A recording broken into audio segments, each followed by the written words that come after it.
Alright, I think we might be live. Seems like there's still an occasional problem that causes the Twitch stream not to come through, but it looks like we are now live on Twitch and on YouTube. So welcome back anyone who's joining us again. Welcome anyone who's coming from the first time. This is going to be a more random stream than usual. This is usually a work-in-progress stream for upcoming video edits on the Scanlime channel, and it's also often a place for kind of random reverse engineering, especially for hardware that you send in. So as it says there on the screen, if you send some hardware to me, then that could become something that we have an ongoing relationship with here on the stream, that we take it apart and try to actually uncover some deeper information bit by bit from it. So we've been working on those, a few different interesting projects there, some things that you sent in, some things that I found on my own. The video editing's been a little bit monotonous lately, and oh, Tuco escaped the camera already. I had him in the camera, and of course he left at the start of the stream. Anyway, we're gonna keep working on that camera and tracking and all that. Anyway, I feel like I've reached this point in the project where it's sort of expanded from a sequence of kind of easy, well, relatively easy build steps, like, oh, we need to build a winch, or we need to figure out how to talk to a gimbal. And now there's a long list of things. And so we're working on it. It's just a little bit less, I don't know, just like less clear cut to me how to divide that into interesting narratives. So it's been, it's been more kind of soul searching about what I'm actually trying to do here and like which stories are worth telling and that kind of thing. And so it's quite possible I'm just overthinking it, and I should just be trying to cut the footage so that it's visually interesting and then narrate it and then just upload it and be done with it. But I keep wanting these videos to have a bit more purpose to them, which is why I keep overthinking them.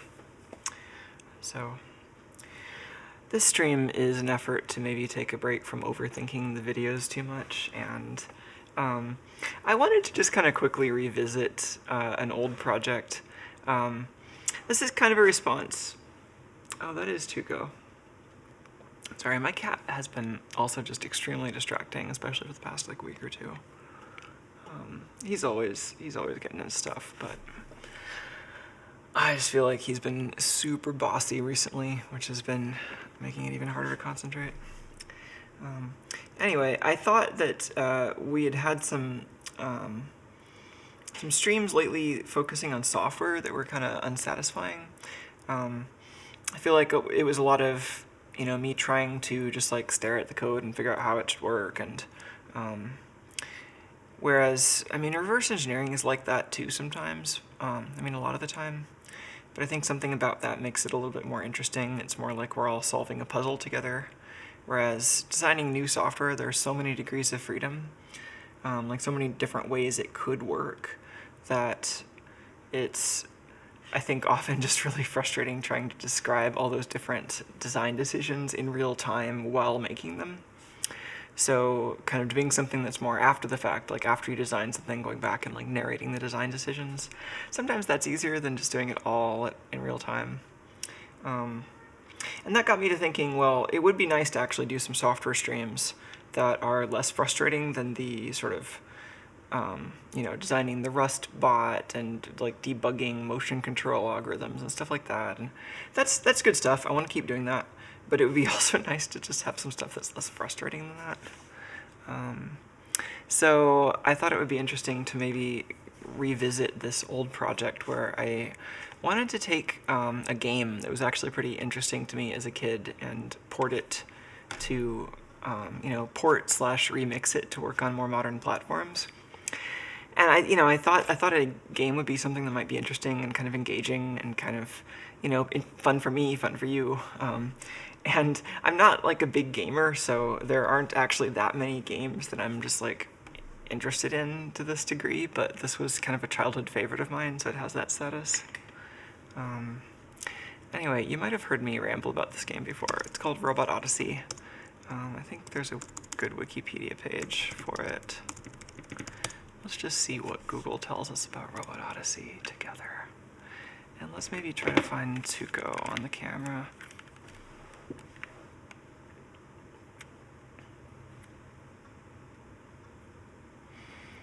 Oh, nice. Looks like Gravistar's in the Twitch chat. Hello, and they got a lucky number for the follower count. Looks like the Gitter chat is still kind of quiet so far, but it's also possible it's hung, so I'm gonna reload it just in case. There's Tuco. Oh, I think I owe him some dinner. I should go pour him some dinner before we get deep into this.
Okay, so yeah, this was a pretty classic game.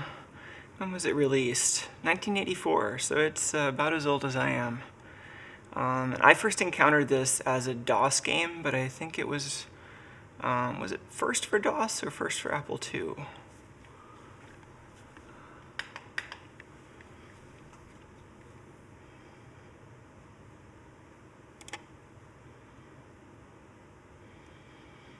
Maybe it was released for all those platforms that are on the same time.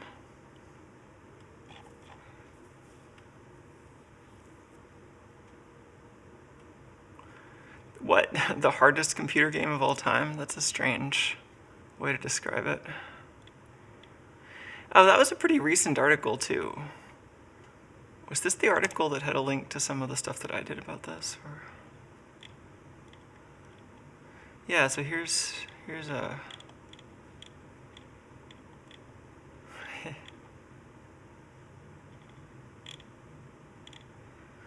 It's a scan from the manual.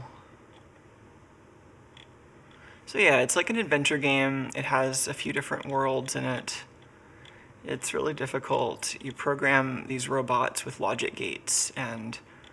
Oh yeah. This article actually references this port that we're talking about here. That's right. Yeah, they talked to me really briefly for this article. And it's really interesting. I even just had a brief conversation with Warren Rabenet afterwards. And I really like this game. I don't know, it's kind of hard to tell exactly how this game could fit into today's world, because education is just so much different and computers are so much different, and there's already been one attempt at sort of rewriting this game from the ground up called Droid Quest, which was also mentioned in this article. And that one's basically a Java game that's a remake of this.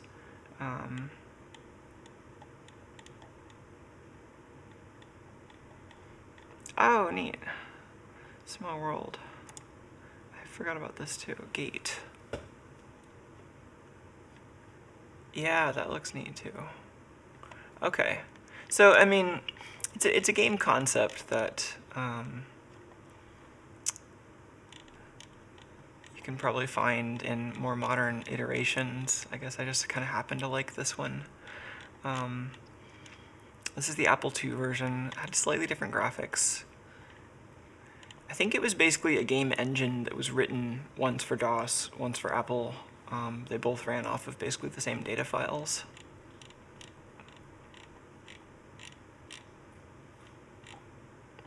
Yeah, so this is a neat game. That's not what I wanted the back button to do. There we go. So yeah, and then you can also see, oh, here's a site where you could play it online.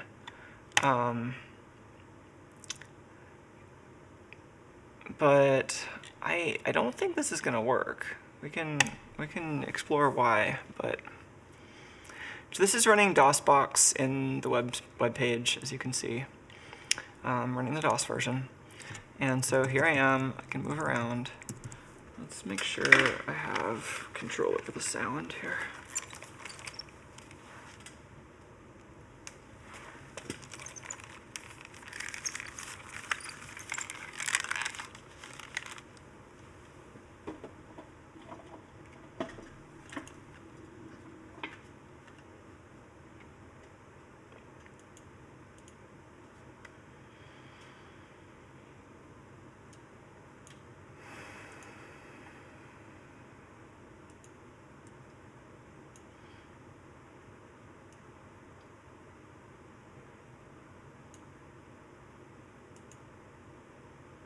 Okay, let's just mute the speakers and then keep an eye on the volume for this through the recorder.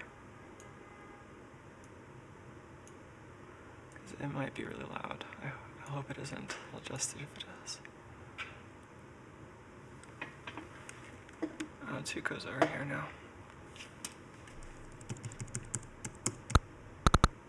Ooh, yeah, that's kind of loud. Let's turn that down. So you might already hear that the sound is kind of these little beeps and blips. The sound is not impressive, but I still kind of like the idea of emulating the sound correctly, and my Robot Odyssey DS port, I think did the best job of that out of any emulator I know of so far.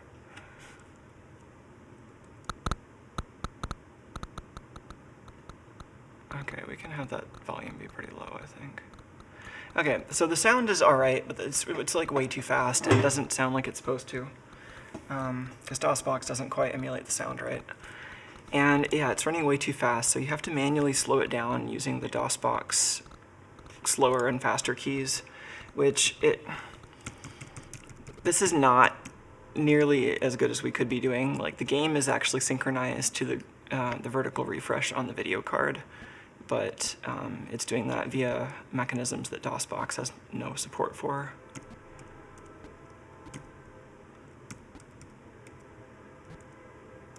So the game actually, I think the actual speed is kind of close to this, maybe a little bit faster. Yeah, that feels about right. It's not like a super fast-paced game, and it feels a little bit laggy, maybe a little bit more so than I remembered, but the game was never amazingly fast. That's like one thing that might be nice to improve. So then I can press R to turn the remote control on and off, which remotely turns the power on and off to all the robots I have. Now here's the problem. Oh, well, that time I got lucky. Okay, so you can walk into the robot, and you can use the spacebar to grab stuff. Okay, that sound is actually kind of cute. Let's turn that up a little bit. That sounds mostly right. You just have to get the CPU speed right for the sound emulation to work. Yeah, that's about right. So immediately you have this kind of schematic representation inside the robot. This is a schematic of a flip-flop. It has inputs, which are these little circles, and then outputs, which are these arrowheads. The outputs can be wired to other things. The robot has a bunch of built-in I/O devices around its perimeter. So these little triangle-looking things are thrusters. You can kind of imagine them as like little spray bottles full of like pressurized gas or something that move the robot around. And then these little crescents are bumper switches that activate when the robot has a collision on that side. It's got an antenna that sends and receives these 1-bit signals that you can decode on other robots. It's pretty cool. There's a grabber that you can enable, and then it also gives you a feedback signal if it's holding something or not. What else? So you can also see, this is the power this is the battery basically, and it's already mostly drained. So this is another thing that would make the game unplayable. This is draining way faster than it's supposed to. So my robot is already mostly out of batteries just from this little bit of running around, and that's unrealistic and is going to make the game much harder than it even already is supposed to be, so that needs fixing. And that's again just an issue with timing in the emulation. I think actually that was based on the number of frames, and then that was locked to the video card or something like that. It's been a long time since I disassembled this, but we can actually figure out what that's timed based on. And this game was written for like an original 4 megahertz XT, so we can figure out what those times actually are according to the hardware manuals, and make sure that timing is represented accurately. So for example, to emulate the sound, I actually have to have a section of the code run through a special binary translation that annotates all the original instructions with the number of CPU cycles they would have taken, so that as I go through, anytime I see the code that I'm translating right to the speaker device, I can take an accurate timestamp for when that code would have been executing on the real computer. And then there's some code that takes what's then like a list of timestamps for all the edges in the sound, and then converts that into an actual PCM sound. So yeah, I think the battery only runs down when the remote control is on, and this is like a master circuit breaker for the robot. So you can turn the whole robot on and off, and this is useful if you want to save the battery power in most of your robots while you're using one of them. Super useful in the actual adventure game part of this. This lets you look outside. So I could turn the robots on and off while I'm riding inside, which is really fun. These schematic symbols inside of a box are sensors. So this is a sensor that would give you an output of 1, or like hot, when there's a crystal nearby. This is a crystal icon.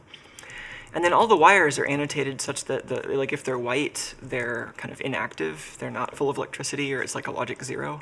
And if they're this kind of red and black stripy color, or this red color basically, CGA graphics, so you have to kind of, they're sort of dithering built in to get more than 4 colors.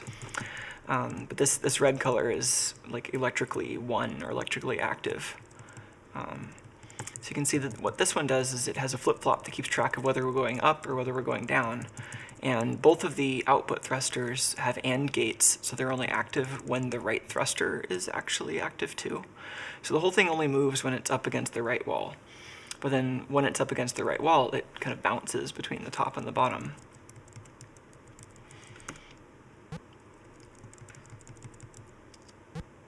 So then I could like pick up the robot and take it over here, and then the left thruster keeps going. But this is where it starts to be unplayable. So on the real game, like on a real XT, I would be able to hold down Shift to move in smaller steps. So right now, left, right, up, and down are moving in sort of entire character-sized chunks. So you can imagine this game is on a grid. There are sprites that move around, not on a grid, but then the playfield you're in is a grid, and the character is not on a grid, but it's the same size as one of the grid squares, if that makes sense. And so right now, it looks like I'm just moving around on a grid because I don't have that shift key, but the character is not locked to the grid. It's just that I can't actually input that. And this is a problem I've run into before. It's because this game uses a very old way of reading the keyboard, and it doesn't understand like AT keyboard scan codes. So the shift key, I don't remember exactly the detail, we'll have to look at the patch, but there was a scan code the shift key is sending out that this doesn't recognize. And so I had to do a minor patch to the input code to this game. So there's a binary patch you can run that I wrote on this, which just modifies the exe file in the game. And then if you run that in DOSBox or on a real, more modern PC, then it fixes the keyboard support. But they didn't include that here. So we're stuck with unplayable. So I would need to be able to take smaller steps to be able to go inside these robots. So I can go inside by accident sometimes if I'm lined up just right, but normally that wouldn't work. So here, this is a chip that's wired up. These little chips, you can use them, but you can't go inside them. But there's this whole other system for making your own chips. You can put stuff inside of a big chip, like a prototype chip, and then put it into this big chip burning room that like takes your big circuit and shrinks it into a little circuit. I thought that was the coolest thing as a kid. I eventually, when I was older, reverse engineered the file format that it stores the chips in and made a decompiler for them, and I thought that was fun. I think this chip is programmed with a wall-hugging algorithm, so it's a state machine that moves around the edge of the wall. This robot's called Sparky, because it's like a little galaxy. Sparky, Scanner, and Checkers are the 3 robots. So yeah, these robots are great. And yeah, unfortunately this version of the game is going to be basically unplayable because I can't go inside the robots with any sort of reliability. I need to get the key that's inside one of these robots, and so yeah, this is just going to be super frustrating if I try to play it on here, so I won't. Anyway, there are a couple of entries on my blog about Robot Odyssey.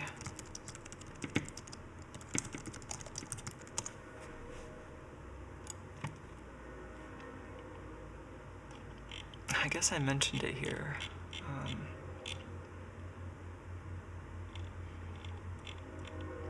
Yeah, so this was the actual port I was working on for that game. I made a chip disassembler and documented that here. Does that link still work? Hooray! Yeah, this is pretty old. Oh yeah, Robot Odyssey mouse hack. Yeah, this was another binary patch where I added some support using the DOS mouse driver. So there's a standard like interrupt 33 hex mouse driver that you can enable. So the driver code was handling drawing the cursor on the screen, which is why it's flickering. I keep having to show and hide it. It doesn't flicker that much on a real PC, but on the emulator it was flickering a lot. And then I just have a mouse handler in there so that it actually edits the table of sprite locations in the game when you drag things with the mouse. So you can drag the player and then use the player that you're dragging to interact with other objects, or you can just like drag around the objects from your toolbox. So this is starting to give me some ideas about how I might modify the game's UI to better take advantage of touch screens and mice, and because it does get really tedious designing circuits using only the arrow keys and the shift key on an XT keyboard with a bunch of lag. Like, that was one of the least good parts of the game. Like, there's a lot that I really like about the game, but entering circuits could be a lot less tedious. So I thought this was a fun improvement.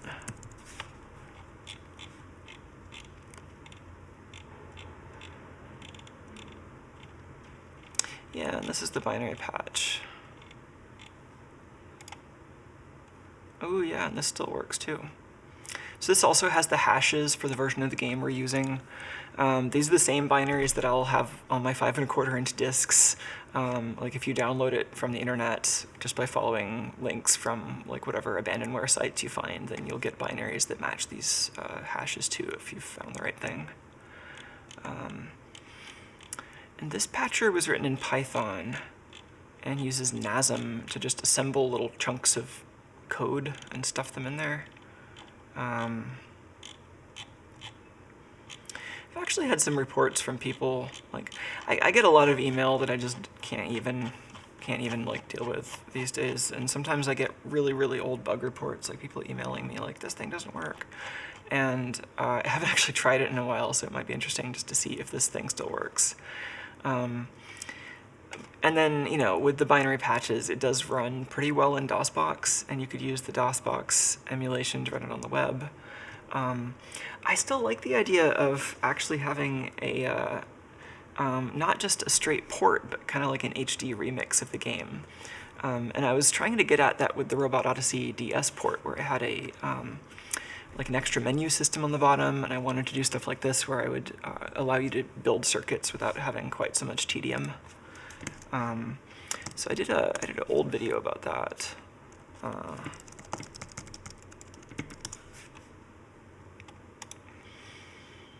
And I mean, when I made this video, it was in the context of just like, I want to make a video about this old stuff that I found.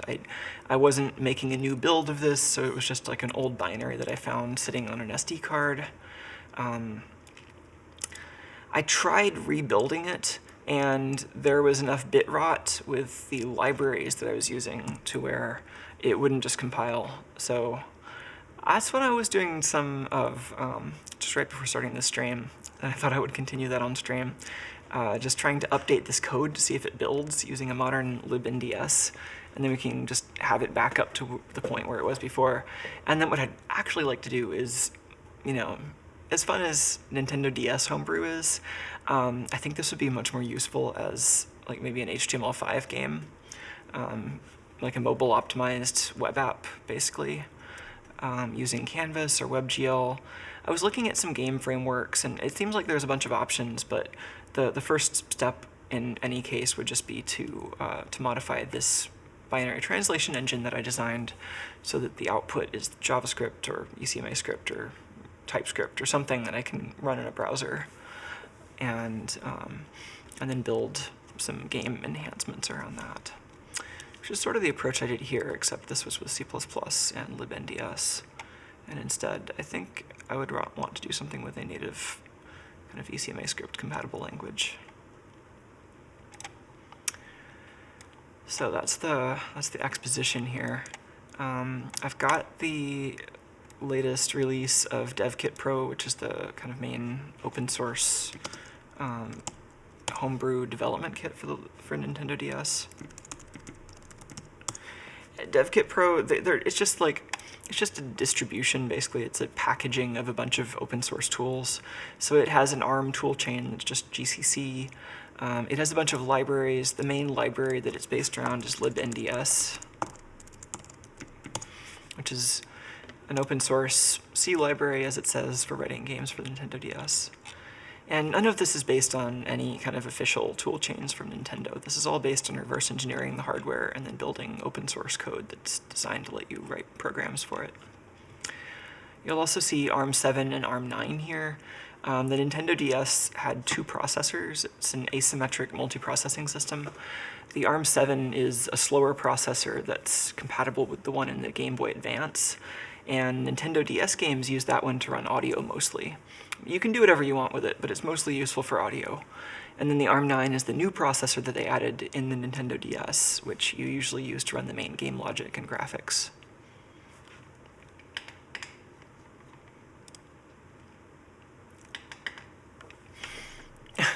Yeah, DevKit Pro is a little bit gross if you're used to like nicely modern maintained distributions and build systems and stuff. Like, it's a very kind of cowboy distribution in some ways, but it has the software that that you need. And so in fact, the repository that I mean, you can see that a lot of this stuff is really old. So like 10 years ago, libnds.proj, whatever. This was converted from a Subversion repository. So like, what is the history on this? Oh wait, no, this is libnds. My repository is about the same age, though.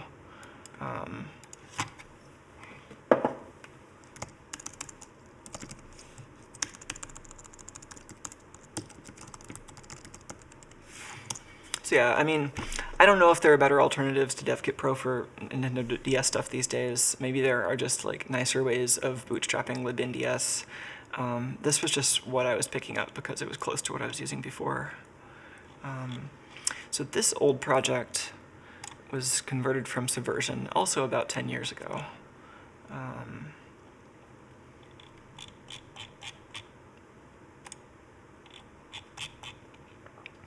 Ooh, double buffered video added around this time in 2009. Yeah, so it looks like I was mostly doing this in April 2009. And I forget the details, but I ran into some bug with the latest distributed version of libnds. So I had to use like a little forked version of libnds that I compiled in this project with SVN externals.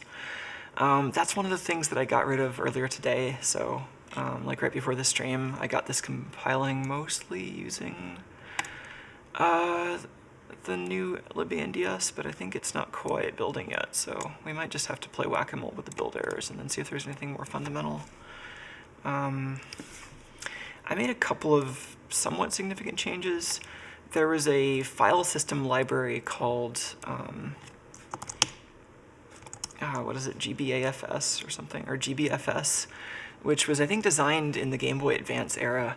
And it's really just all your files are just smashed together into ROM space at the end of your text segment, just right next to your code. And it's not really suitable for anything but really small things and demos. But I was using it here because it was good enough at the time. And it was just completely removed and deprecated. So I figured the easiest solution in this case was just to include a copy of the older GBFS headers from before the deprecation in this repo. So it's like kind of turning into stuff like that. So yeah, include our own copy of GBFS. I've been making some small changes just to get it to build. Let's see where we're at now.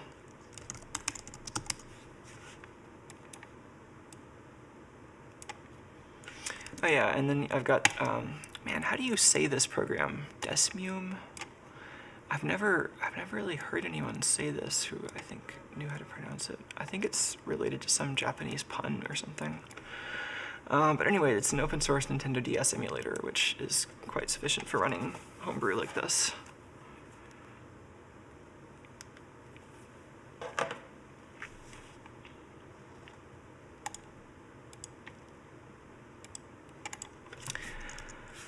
Alright, so what do we got? Right, so this OAM GFX pointer to offset, there was an API change where now it needs a copy of this OAM state. OAM is object attribute memory, which is the part of the GPU that knows how to draw sprites. Basically, that's the memory that has parameters for all the sprites.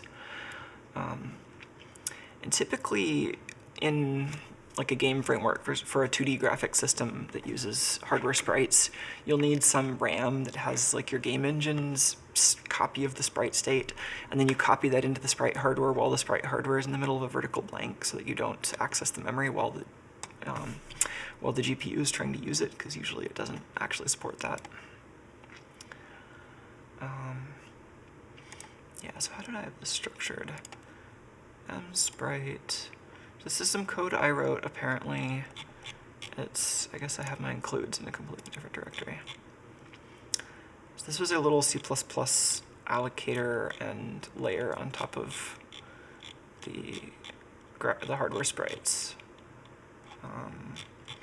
So I'm thinking about this OAM state. Sprite images has a pointer to that, and the sprite allocator does. The actual msprite does not. Oh, but it has a pointer to the allocator. Okay. So I think we can just grab that.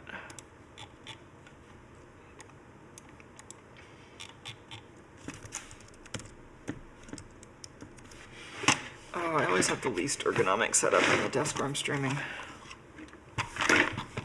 Should really fix that.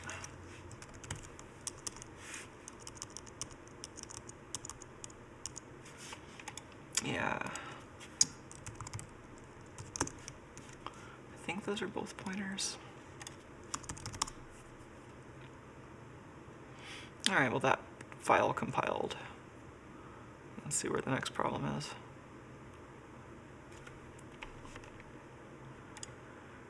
Oh.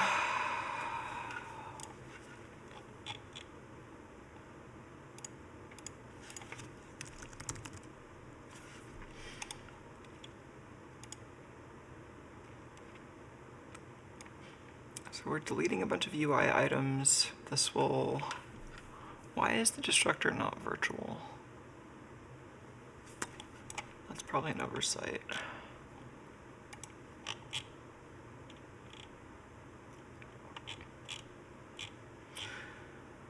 I mean, yeah, I think this needs, I think so far I had been avoiding really caring about the destructor path here, but yeah, I think technically that does need a virtual destructor.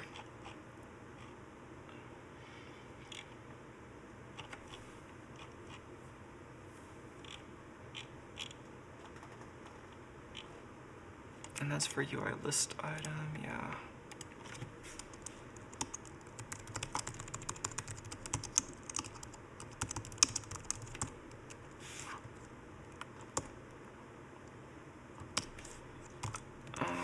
I think we can just define that as empty right there, although it might actually be nicer to define that in the .cpp file.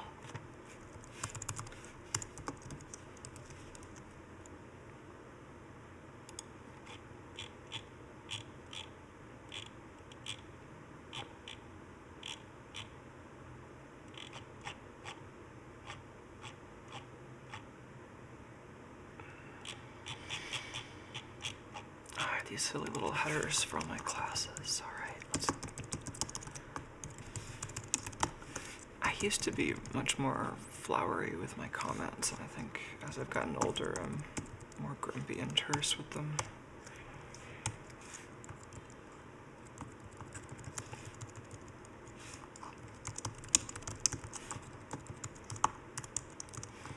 I don't know if I'll actually need anything else in there, but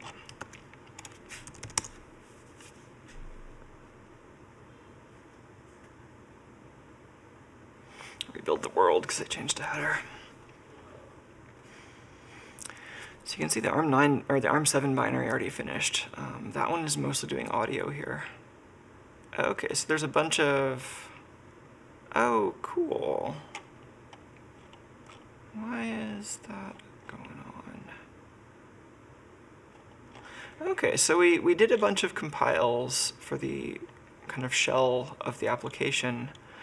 And then it looks like we're starting to run the actual binary translation part of this. So I have one Python script that goes through and verifies the original Robot Odyssey files. So I have this zip file that I drop in here, original/robotodyssey.zip, which is just whatever archived copy of the game you have.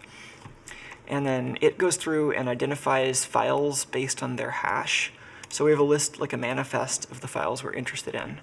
And this kind of standardizes the file names in case. And then we're building individual modules. And what these are, the original game was based on several separate exe files, which seemed to be parts of the same game engine with customizations built in per section of the game. So I have to basically repeat several of the customizations on each of these different kind of per game section binary images, and then the resulting code turns into native code modules which correspond to those original images.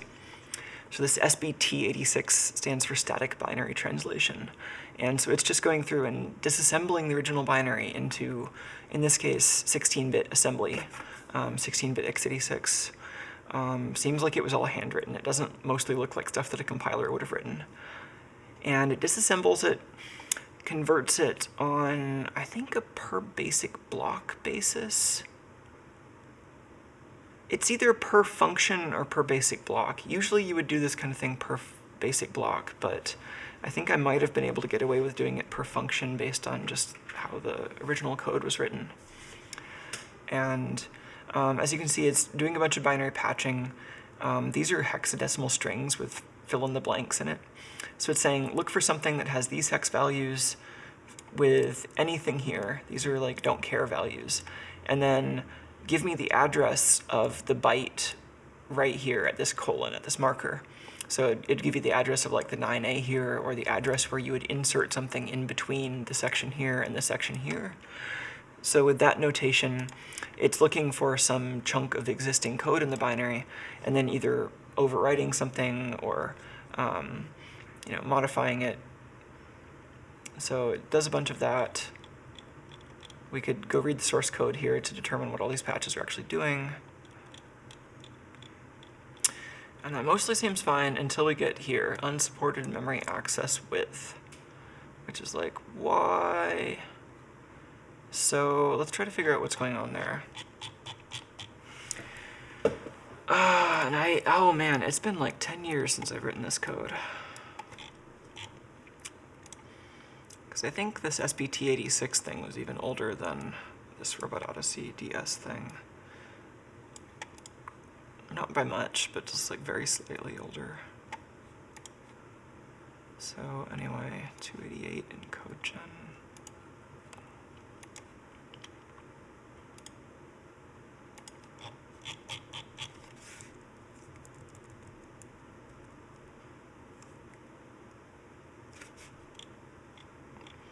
This might just be a change in the formatting, and because I think this is calling out to NDisasm. It is telling NDisasm to use 16-bit mode, isn't it?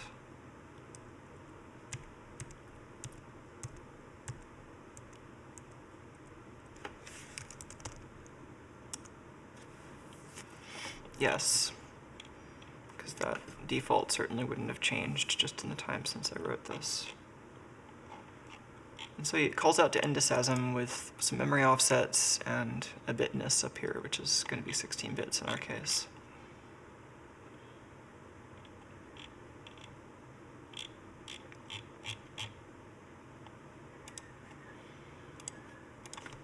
Did I build any logging into here, or am I just going to have to start littering it with printfs?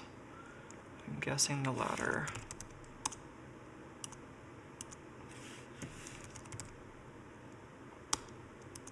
Yeah.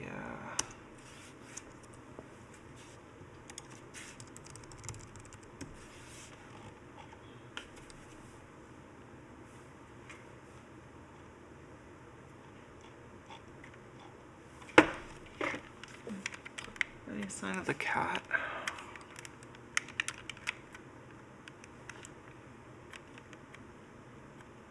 Oh yeah, hey cat.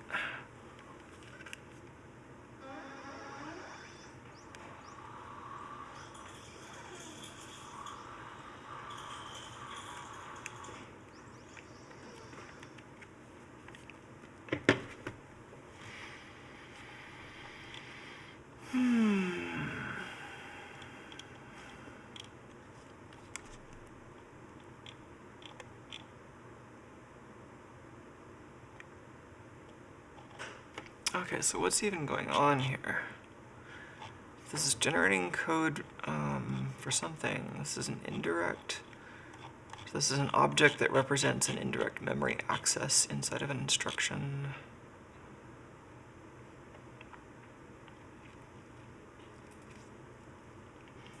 It would be useful to maybe just print out what instruction I'm trying to work on here.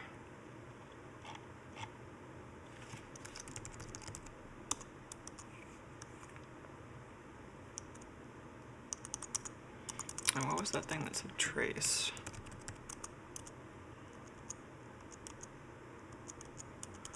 Oh, is that a code generation feature here?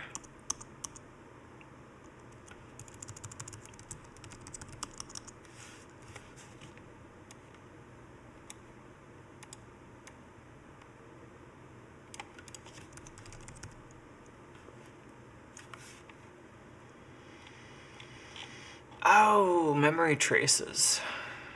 Right.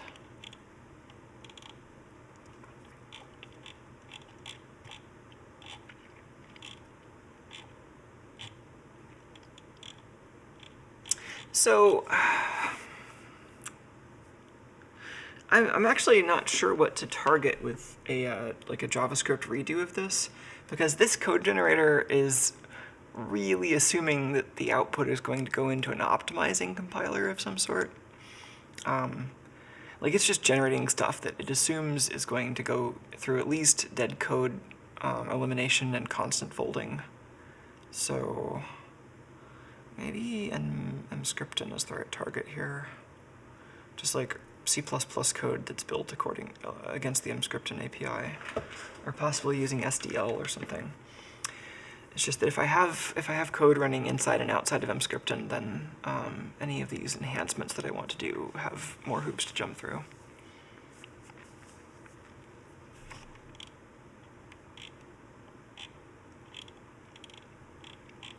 But like any other kind of optimizing compiler that can output something JavaScript compatible could work for this too. Or I could build a better code generator that doesn't waste so much, or doesn't like generate so much stuff that it assumes is going to be optimized out. So like all this gen traces stuff, it's like going to give me piles and piles of comparisons that are usually known to be false at compile time, and it just removes the code.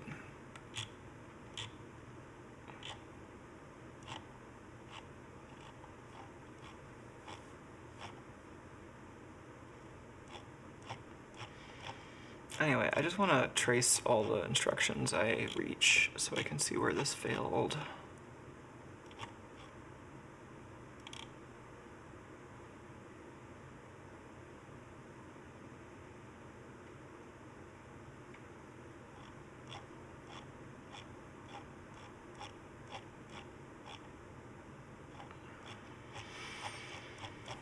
Instruction.codegen loop. There's a bunch of stuff inside instruction. Where do we actually generate the multiple instructions? This is hardware I/O ports. So like literally we're emulating a little bit of PC hardware here to handle sound mostly.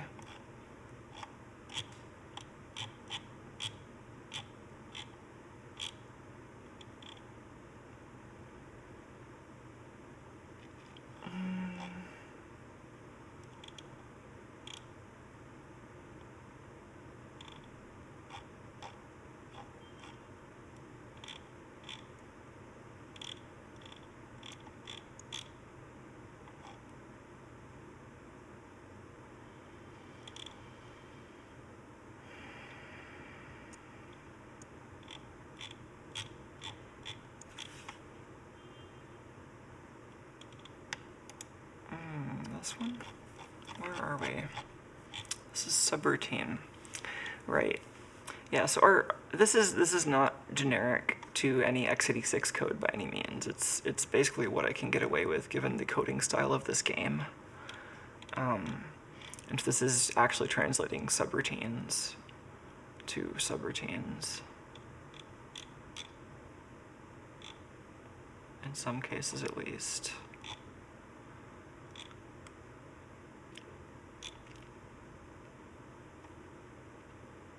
Actually, yeah, does it output subroutines? I sure thought... Oh, no? What is this? There's another stack here.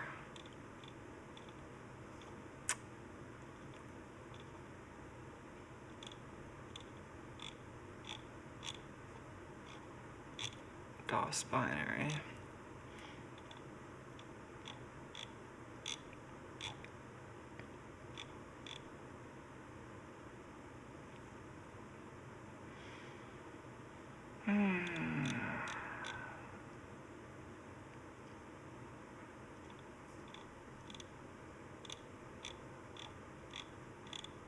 This is like Python code reading the exe header to figure out how to theoretically load this thing into DOS, or like to emulate the process of loading it into DOS. And so it's got this instruction cache. We could print the process of loading something into the instruction cache. I think, analyze. This is all happening during code gen. So here's the outer code gen loop.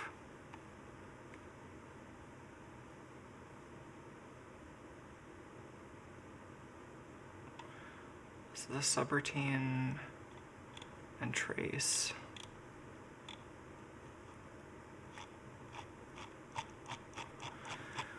Yeah, maybe we want to put the print in subroutine.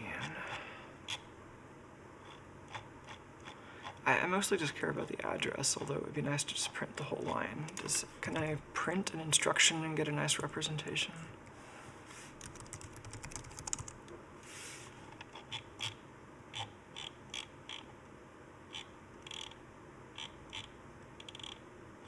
Yeah, I've got a repr. Okay.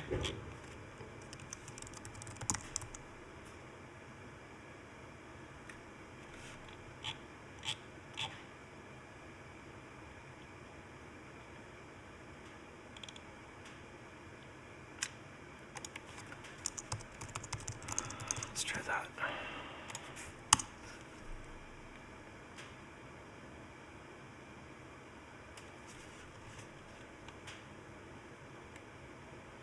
Okay. I think this might just be a disassembly error. We have, I think this W1 is the width, and here is W none in response to a call, which, this is a call to I think just an immediate address, so I think we might just be... Okay, so how does that work? What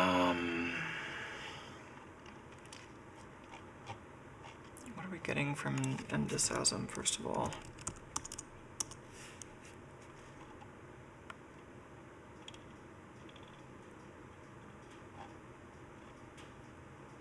Maybe endosasm didn't give us either near or far. Well, no, we're... Okay, let's just print out the actual raw output of endosasm and see if that matches what we seem to be expecting here. Line.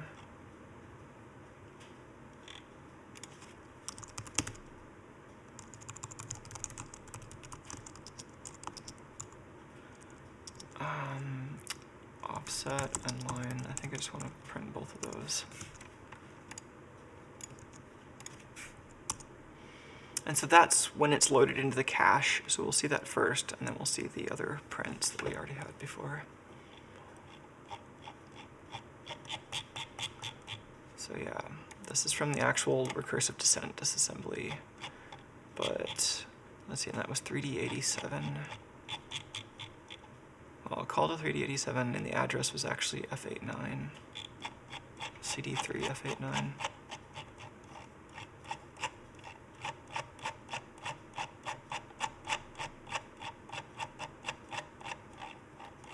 Okay, there's a lot here. How big are my cache blocks anyway?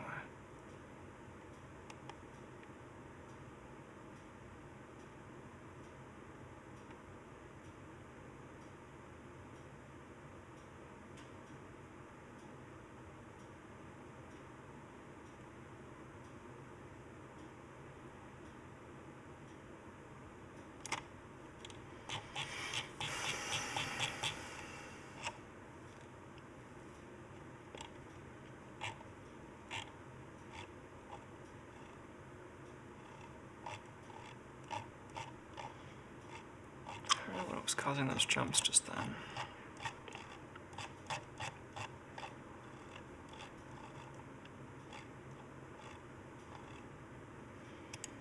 This is like a standard out versus standard error thing. No. I think it's all going to standard out.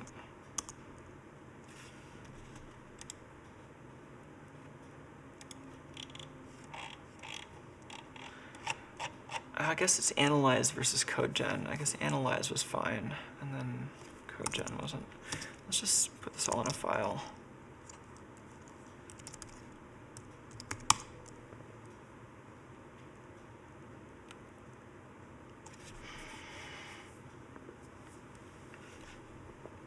Too many open files.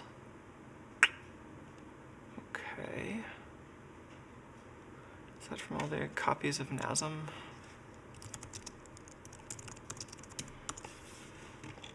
I'm not actually sure if that's relevant to the problems we're seeing right now, but let's keep that in mind.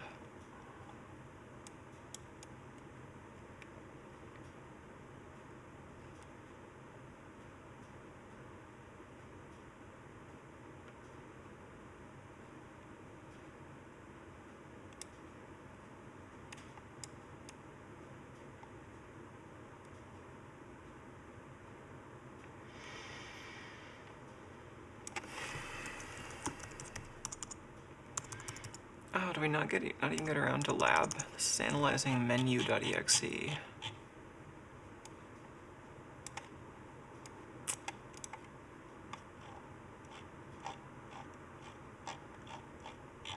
let's just do this in the terminal scrollback buffer. I could also do it with TypeScript.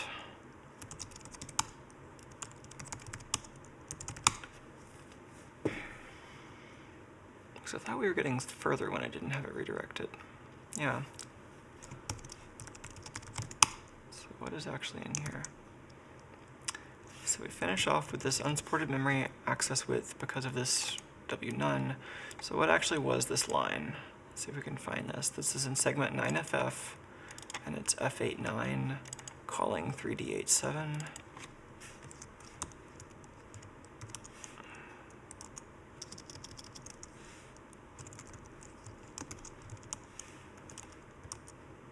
Oh, that's a patch location.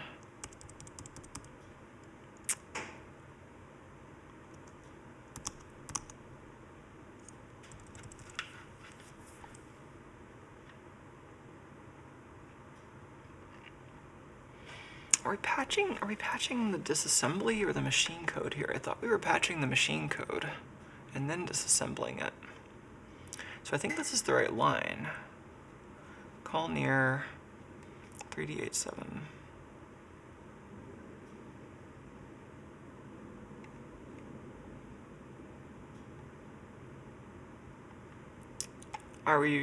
Did this maybe used to say near pointer? And that's what, let's see how we were trying to parse that. I'm pretty sure this is a issue caused by NASM, or NDSASM changing its format slightly.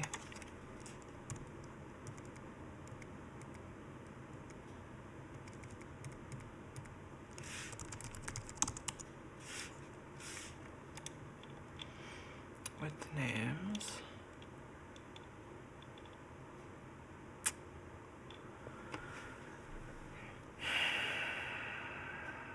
Maybe we're assuming that near implies a width of short here.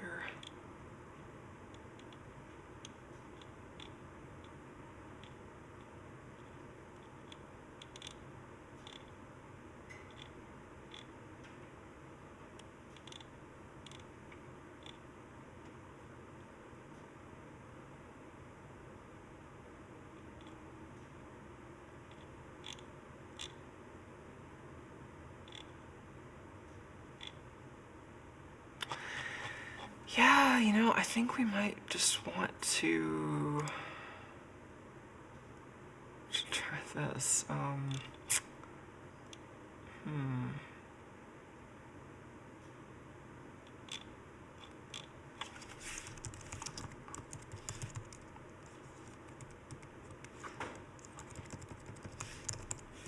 don't know if this actually will work in all the cases we care about, but I'm going to try assuming that far and near here in the context of like jump and call targets. If I just replace these with a width specifier, that will maybe give me what I want.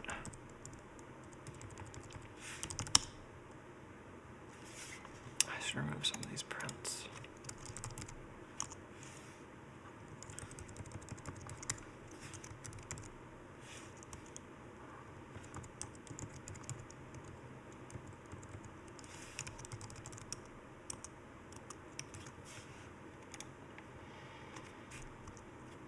I think that, well, it compiled. I mean, I don't know if the code it generated was correct, but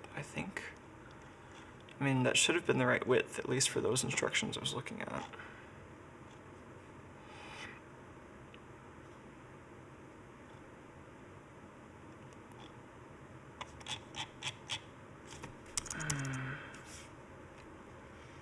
Okay, now I'm getting the too many open files.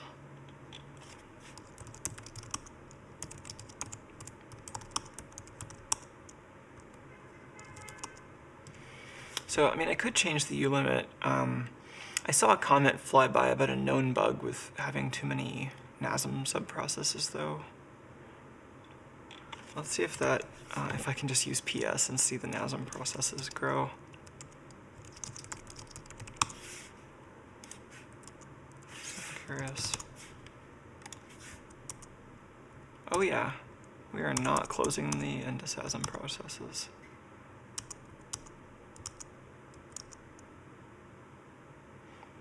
Well, we did after, that's interesting. After getting to the point where we're compiling it, so why?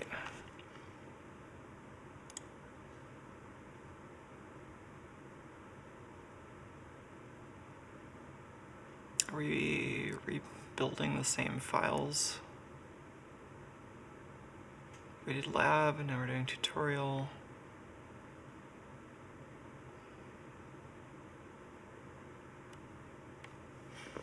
We're just getting lucky this time, or is it going to fail on a different file?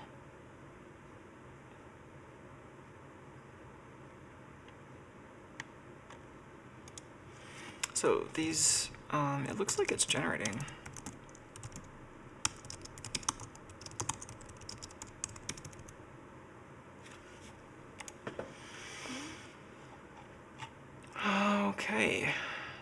generated all the translated code eventually.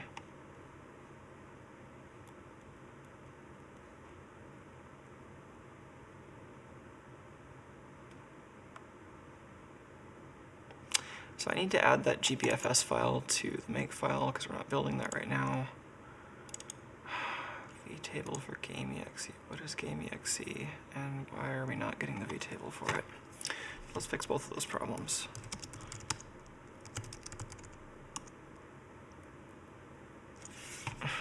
That's not the change I want.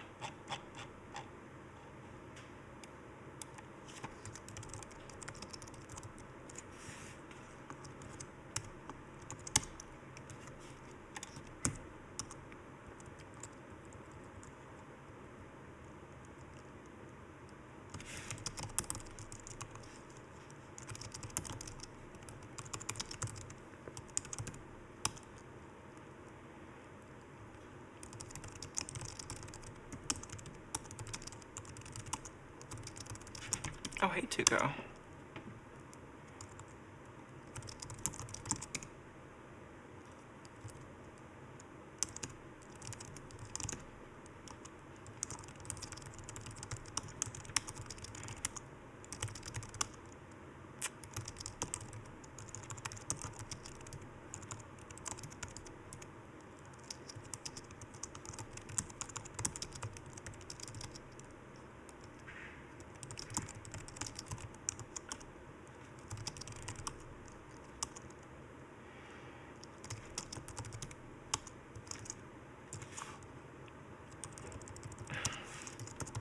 Why isn't that PYC in here?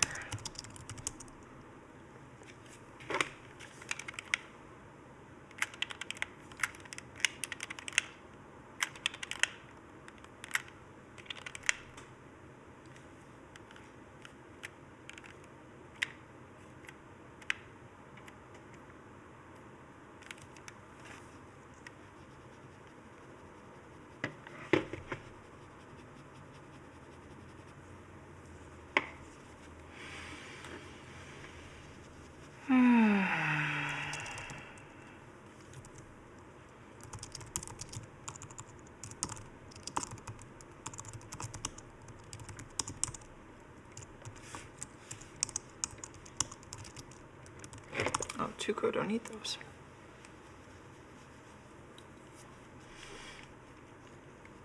Okay.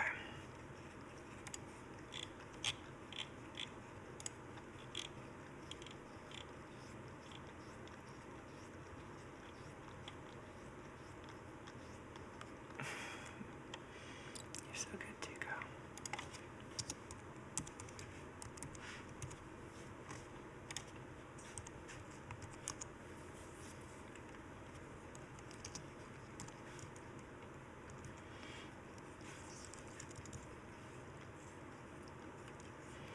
Where did I just put this file?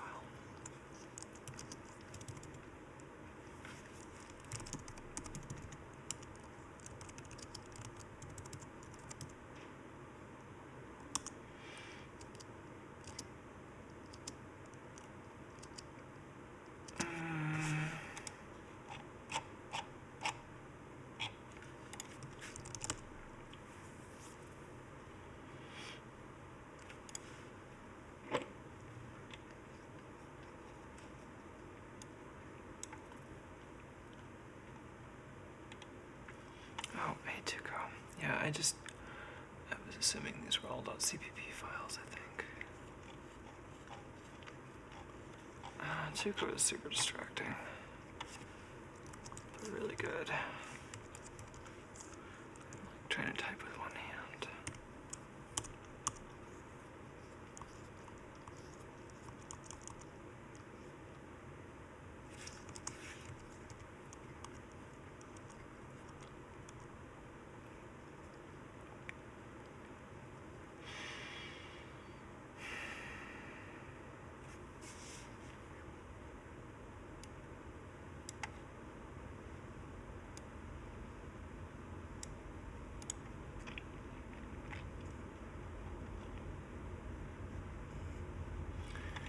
I'm sure there's a better option here that just removes the extension.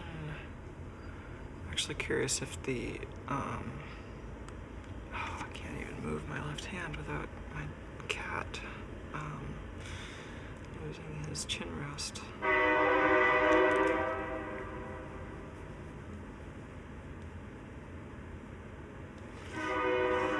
Let's see if there's a more recent template that's better.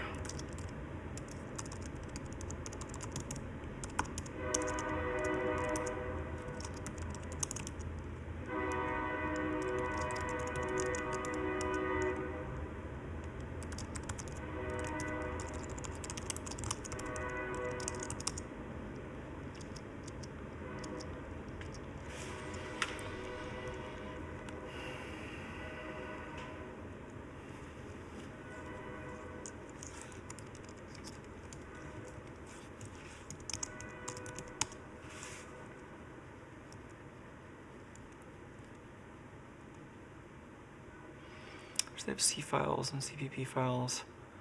I mean, and this approach uses a separate makefile for each processor, which maybe is preferable to having one makefile for both, but...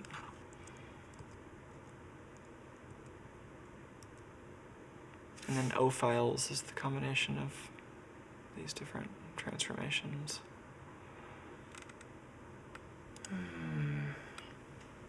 Oh, Tuco, you're so good.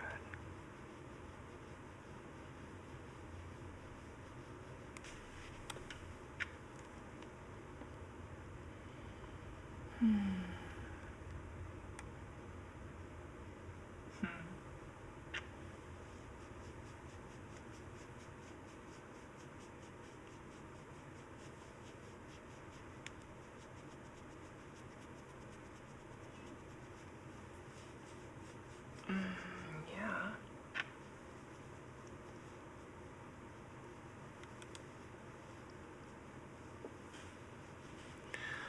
Oh man, he just wants attention right now.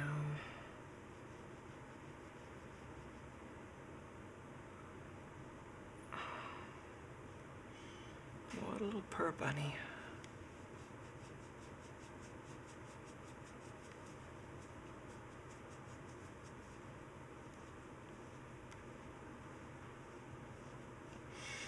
I have my hands full, I can't program.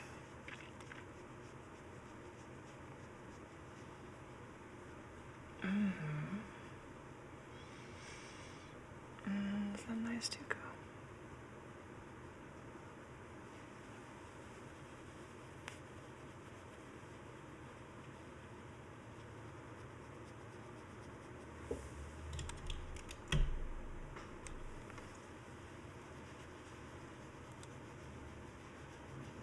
He ducks to escape the camera.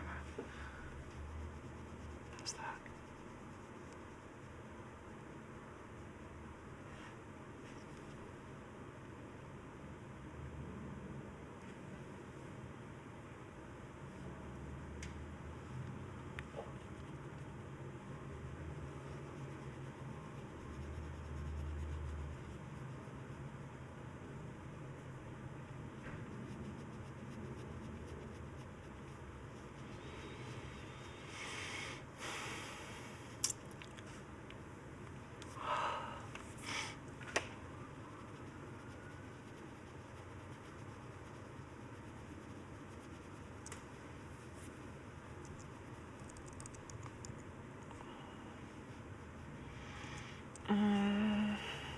Oh, to go.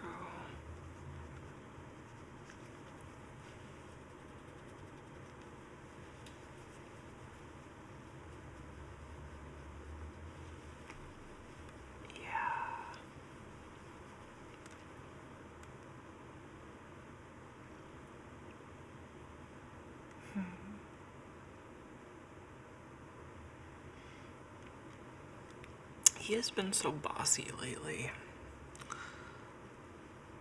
This is exactly what he wants me to be doing right now, and I'm just obliging, which is fine with me right now.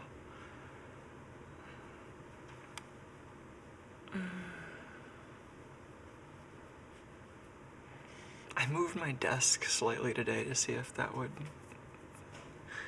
be more, to his liking. I think it helped. I don't know. We'll find out. He's very demanding, but he does deserve all that love.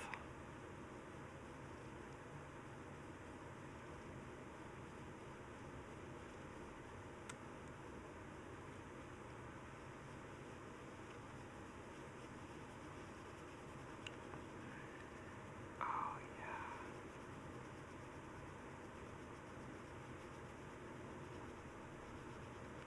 yeah. He is just so zoned out.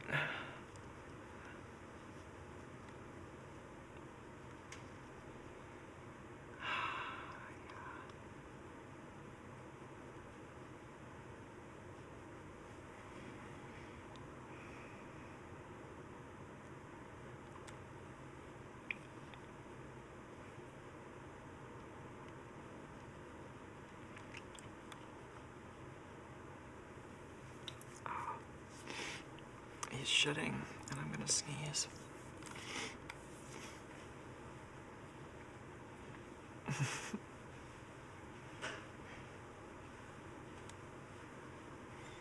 you want to sit on my keyboard?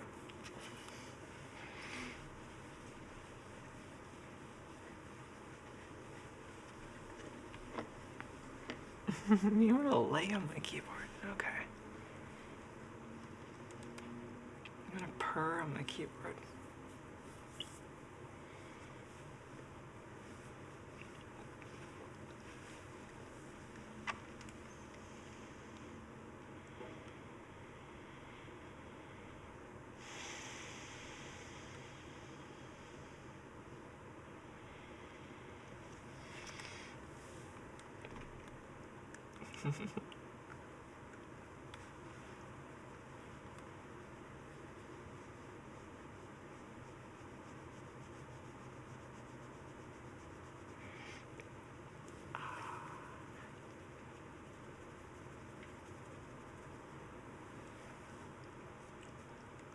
Thanks, boy.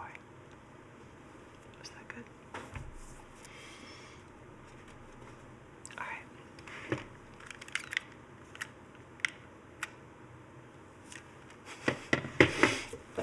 That was great. Always good to have a good cat cuddle session. All right, let's just add another line here.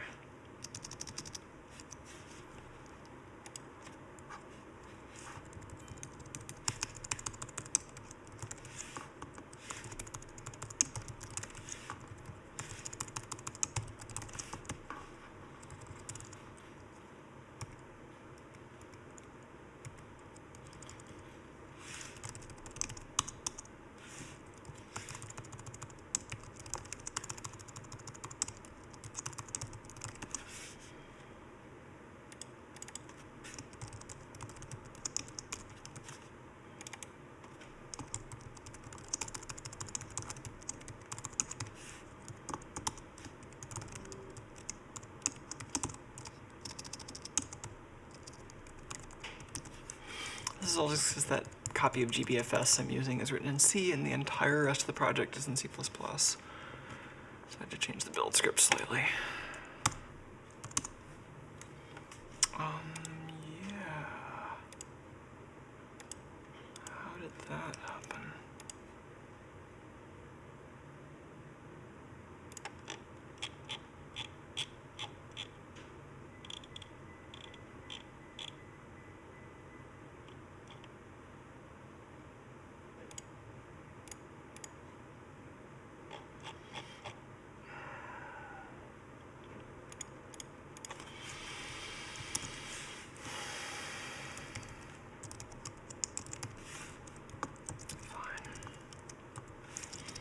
I'm sure this is like the 15th cleanest solution or worse. But at least it's not the absolute messiest, because, you know, it's a slight improvement over what was there before, and that maybe it will actually compile.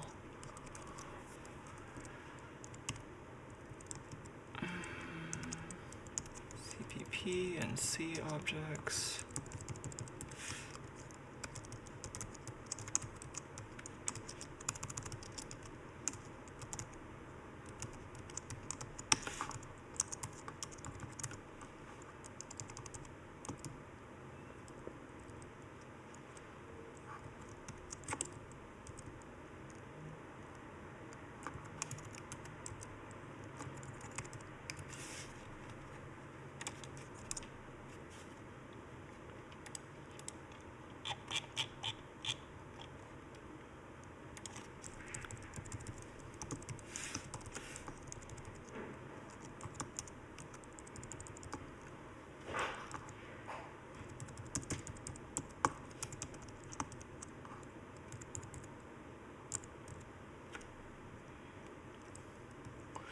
Let's just like label both of those CC. I don't really care to disambiguate the C and C++ compilers at this point.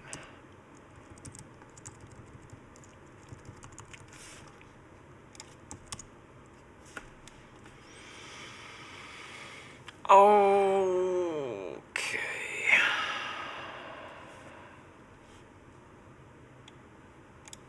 Let's fix some of these problems.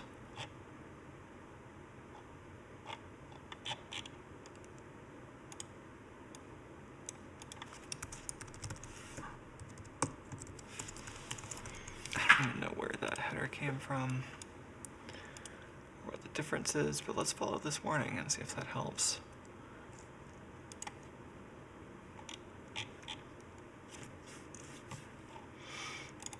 I think here, instead of null, we just want 0.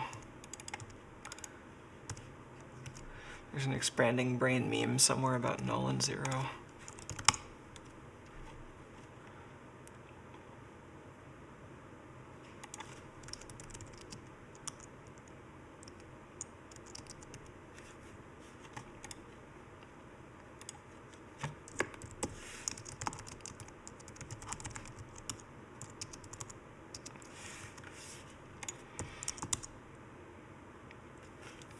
Why are we doing these again?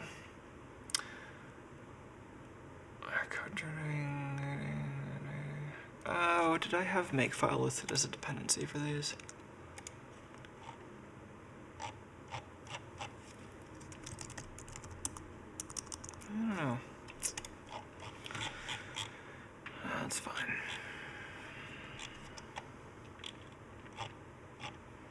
So build. Anyway, these are the actual build files. So we have some generated graphics data. These are the actual generated data from the code for the various game modules. So I don't actually know which of these is smallest. Let's see which of these files is actually the littlest.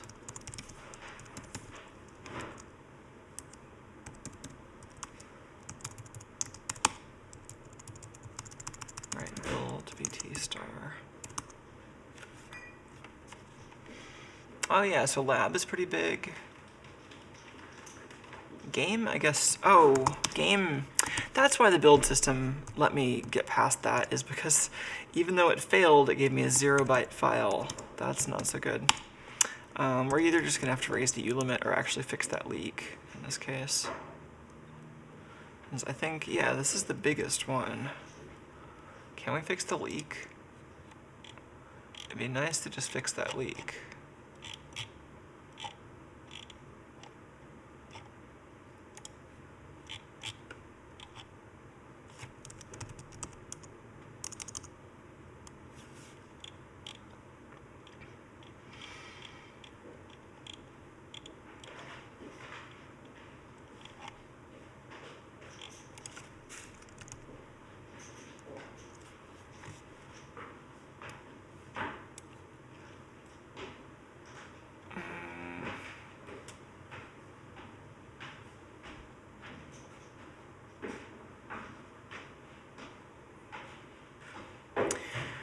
So why is this the problem? Is the problem that we're breaking out of the sequence?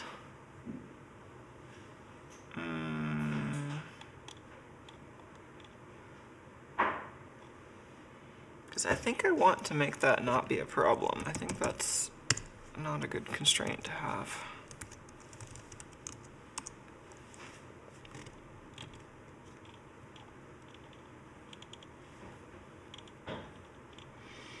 I don't know if I want to make this a generator.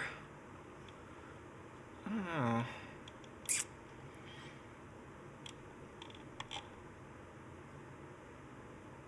I mean, the generator was so that this could easily have an instruction limit.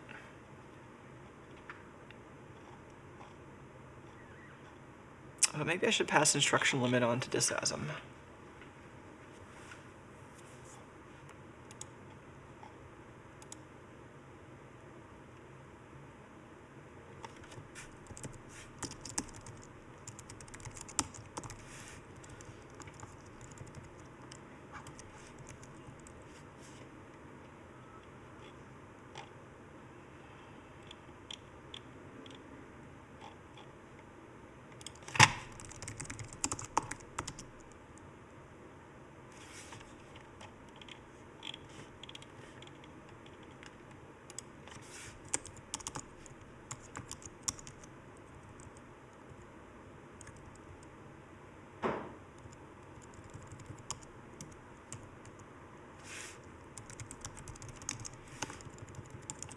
see if that helps.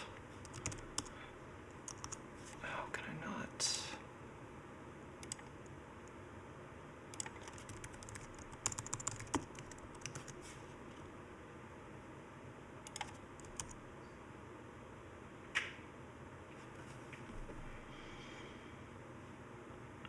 Much better. 278 subroutines, code generated.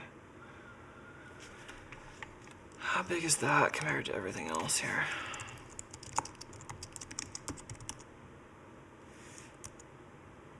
Do we still not have game? That's right, I need to remove that zero length file. Let's try that again.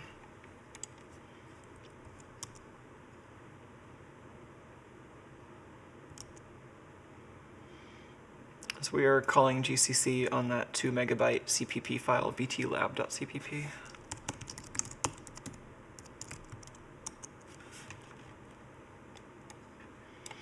Generates a class, lab.exe. There's a data image. It tries to separate code and data, so this image does not actually have the translated code in it, if I remember right. It just has the stuff that was not identified as code.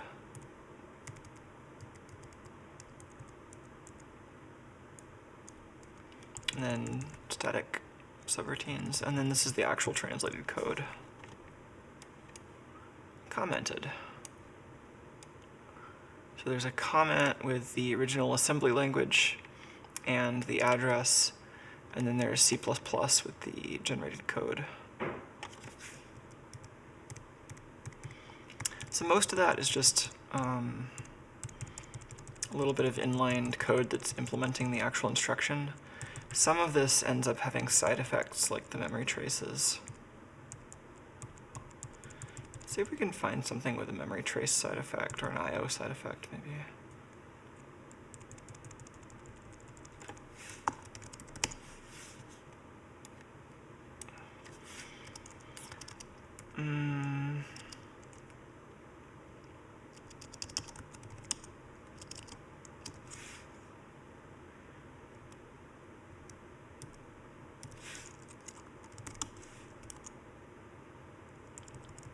Well, here's some I/O. Out instructions just end up turning into function calls, like this, out. But in this case, we are keeping track of an extra clock. So the out implementation is a function call that gets the I/O port and the data we're outputting, but it also gets a timestamp. And then you can see that the code around that call is also generating these timestamp increments, so that as we go through the code, we're updating the timestamp. And this is also relying on the compiler to be smart enough to coalesce a lot of these adds into smaller numbers of adds, because really we only need one add like every time we go through the loop. It basically constant folding and value propagation in the compiler should be able to eliminate a lot of this, and this code generator is relying on that.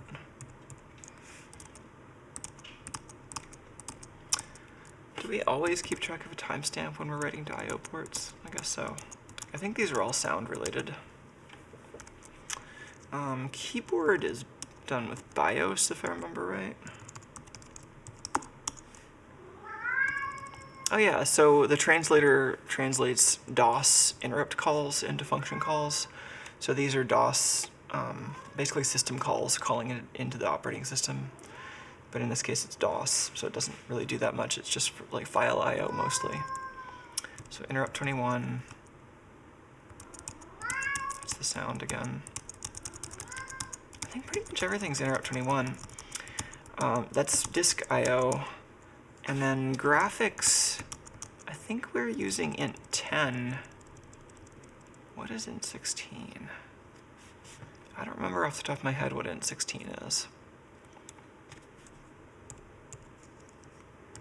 I can check that out really quick.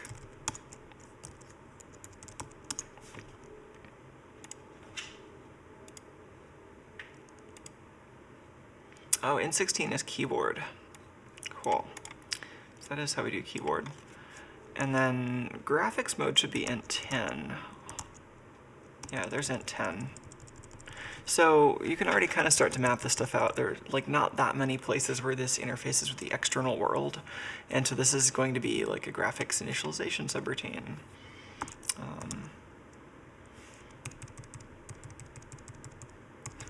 Anyway, let's see where we can, how much more compiling we can do. Oh, I think we finished building. So we just built Robot Odyssey ds.nds.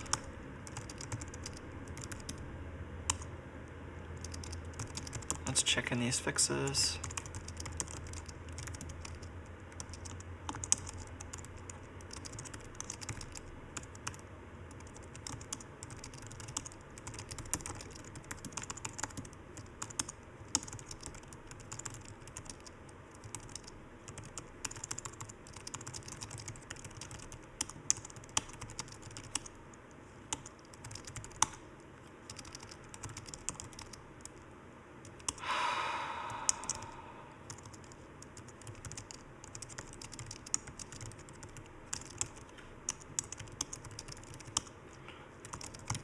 Okay, so we have the fixes committed.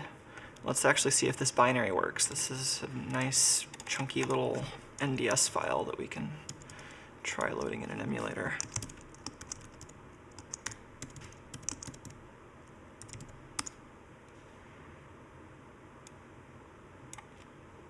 It says ROM loaded.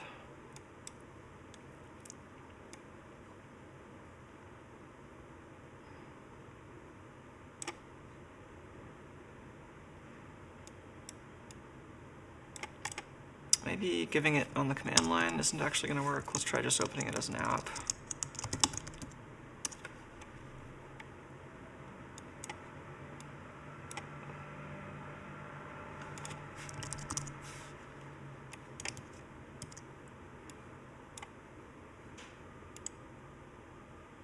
Same thing, ROM loaded, white screen. Might have to do with the file system stuff.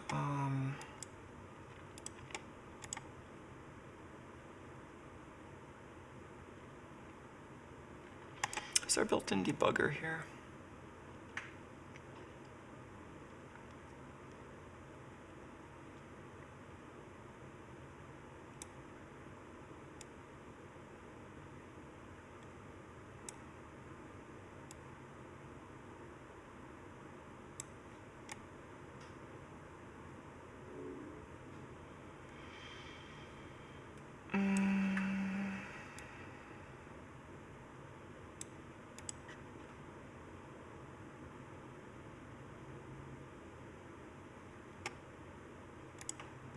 Debug console. What is NSATA?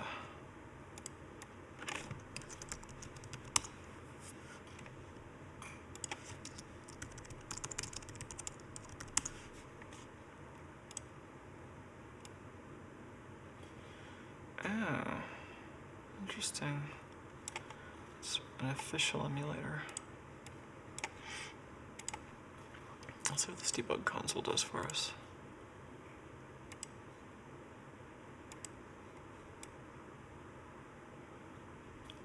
Is it a GUI thing, or is it on standard out?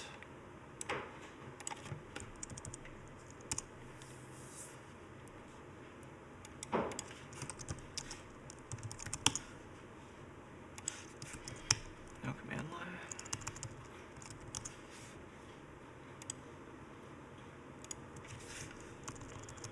Does it not have command line options? That's fine.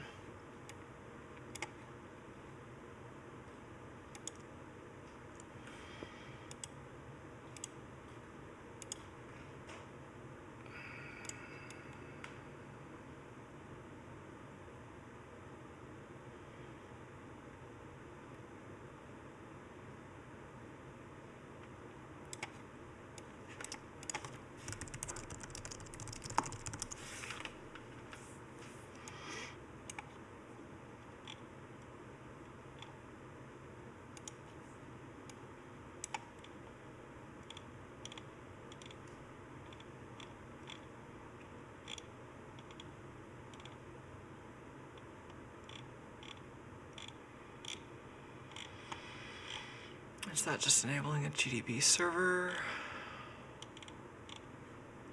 Oh, I remember using this. Cool, yeah, there's a command line option, arm9gdb equals, and then a port number.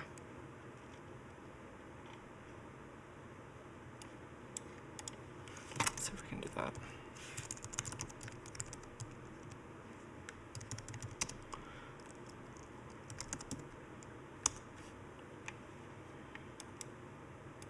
I don't know if this is working. It doesn't seem to like have any command line options, but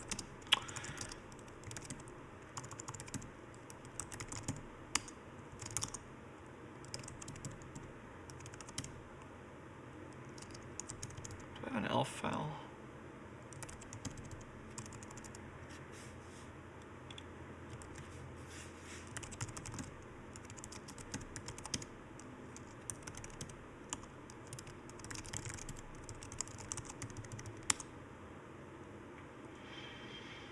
Doesn't seem like the command line option's real.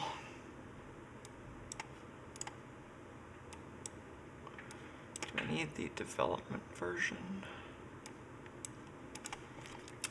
I didn't have any other binaries here, did I? We might have to build the emulator from source.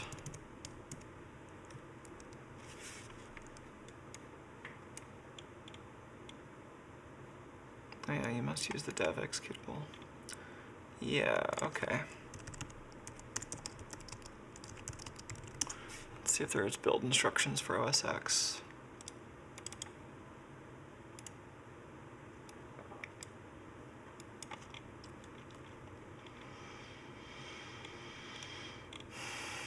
Yeah, developer version. Do I have Xcode?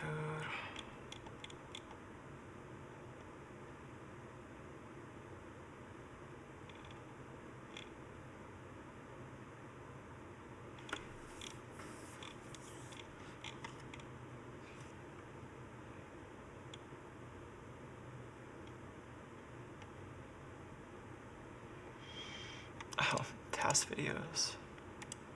I didn't actually want to download that, I just wanted the URL.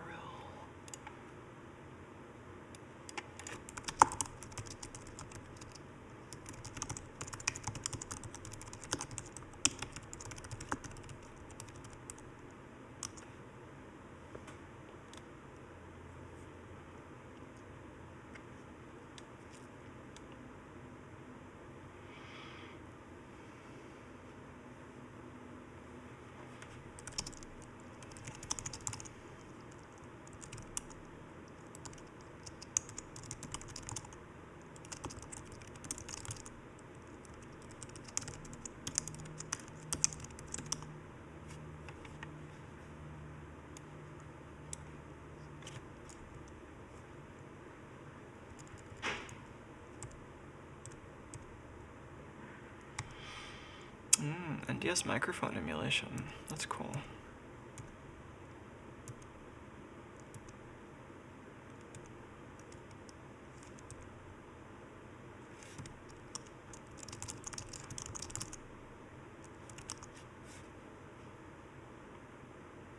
Oh, where's the build system?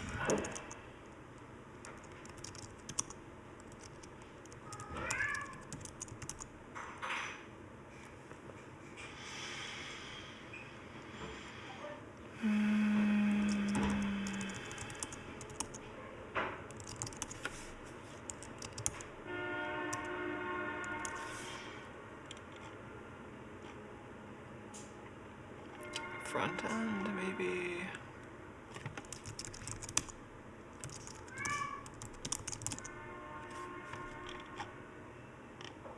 There's the Xcode projects.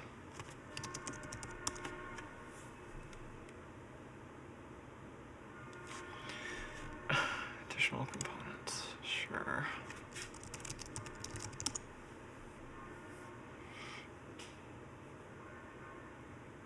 Oh, Funky Squid said they hadn't realized the DS used ARM. Yeah, the DS uses 2 ARMs. The Game Boy Advance was the first one to use an ARM. GBA had a Nintendo-style, almost Z80 Game Boy processor, but then they also added an ARM7, like an ARM7 TDMI kind of core. And they kept that. I mean, Nintendo, at least the consoles that I'm familiar with, like, from that generation, they were more into just adding a copy of their older hardware for emulation rather than doing any kind of software emulation. But then the DS was nice because they could also use that kind of older compatibility processor as a coprocessor for newer games. Which components are we installing?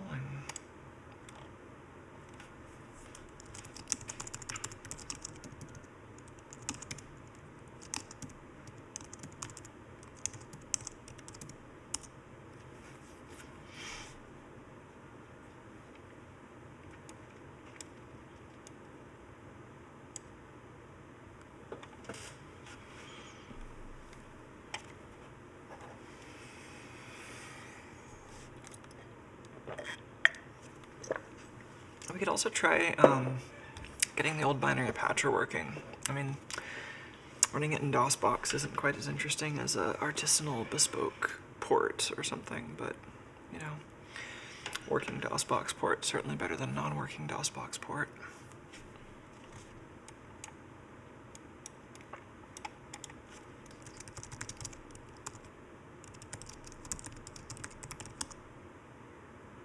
Is that the oscillation detector?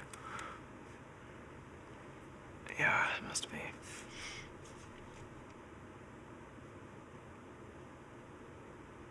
Huh. This is somebody else.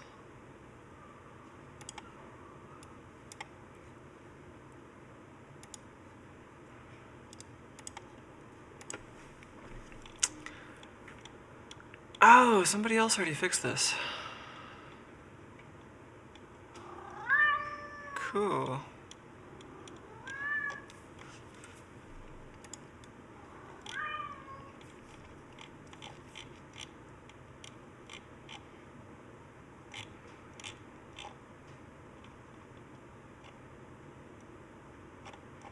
Yeah, so this game actually had some pretty annoying copy protection, which naturally to run it on anything other than a 5 1/4 inch floppy, I had to remove.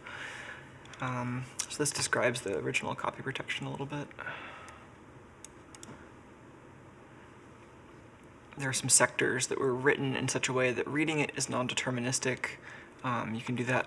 I think there are a couple different methods of doing that. I don't know exactly which one they used, but you can record kind of a weak signal that's non-deterministic on, as the drive tries to turn the analog signal into bits. Like it could fail to find the DC level. The signal could just be way too weak. So it rereads the same sector and looks for different data each time. And yeah, they don't just immediately exit if it fails the copy protection. They subtly break the game by making your soldering iron not work. It's kind of mean. It's not that subtle, but I guess if you don't know how to play already, then it can just seem like you don't know how to play it or something.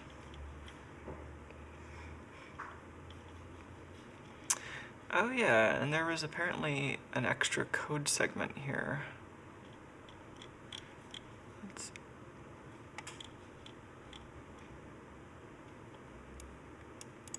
Saved registers, yeah, that's interesting.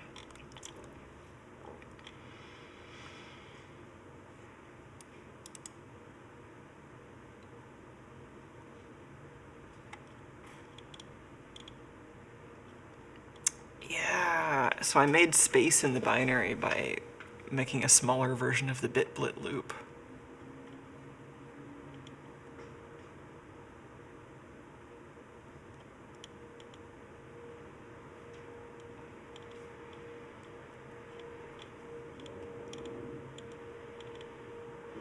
This is the speed control. Uses the actual hardware clock rather than just relying on how fast the code runs.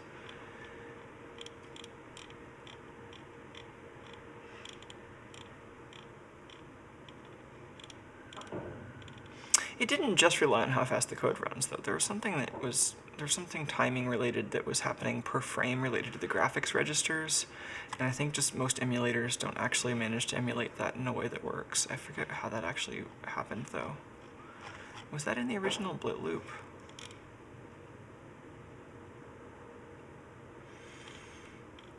I don't wonder.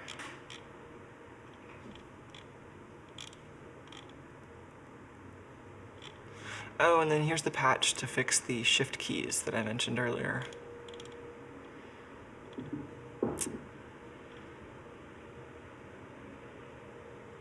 Oh yeah, this almost worked on Gertrude's Secrets, which uses a related game engine.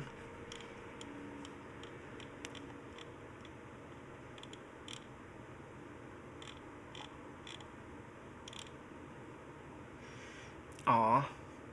I wrote some code to stuff a comment into the actual patch too, indicating what's been changed.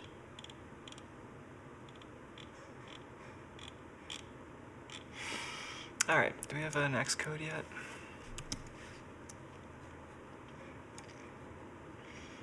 We build the development version.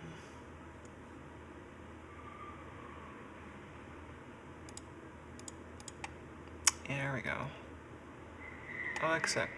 OSX app, dev version 64-bit. Let's just build that. Build for running.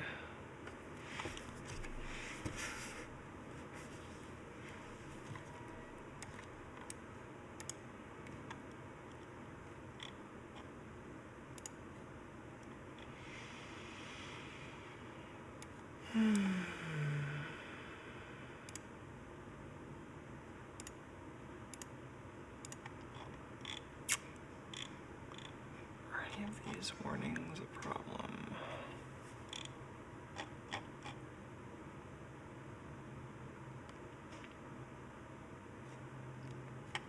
Did you crash or did you run?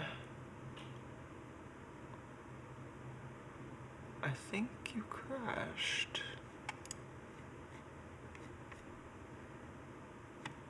Yeah.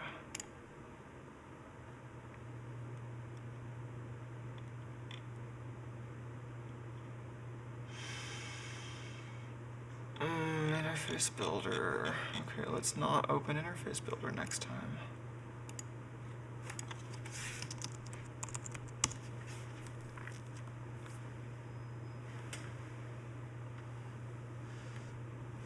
I don't know where 2 goes.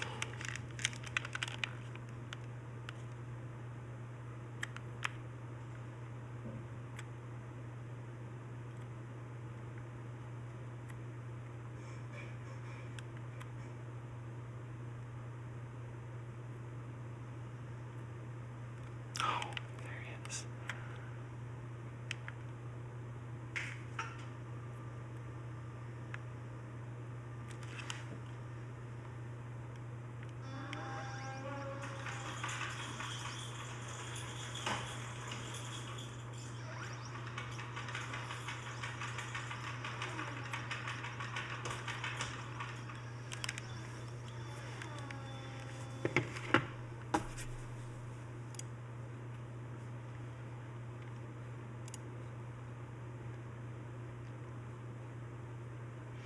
Oh, how do I not have that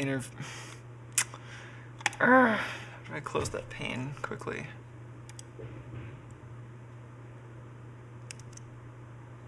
No.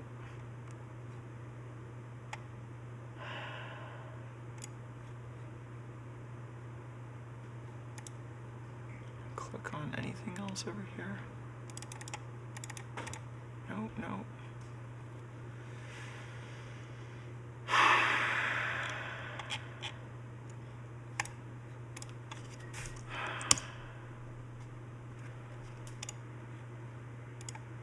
Can I open anything but that? Really, anything?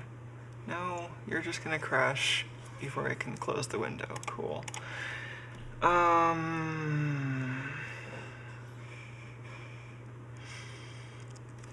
I build this with Xcode build?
list. Yeah.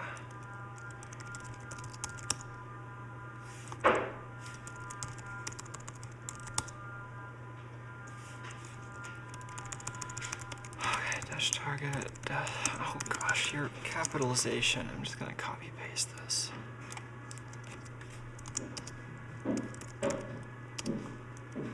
And what do they call the arch? Is it x64?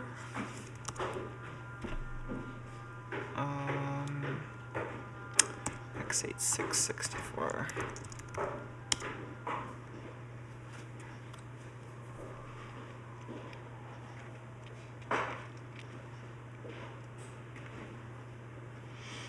Cool, I think now we're building it without crashing Xcode.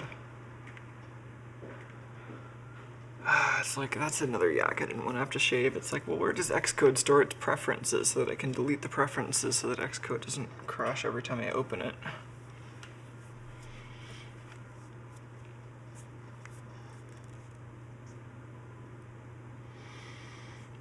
Alright, so this is compiling a development version, a development release of the NDS emulator so that we can then debug our compiled Robot Odyssey for the NDS. I am imagining the problem has probably got something to do with the file system, because the file system is really hacked together in there. I might just have to switch it out for something else. But this was my attempt at trying to get the existing code to work without completely rewriting it, because I plan on rewriting it for a different platform anyway.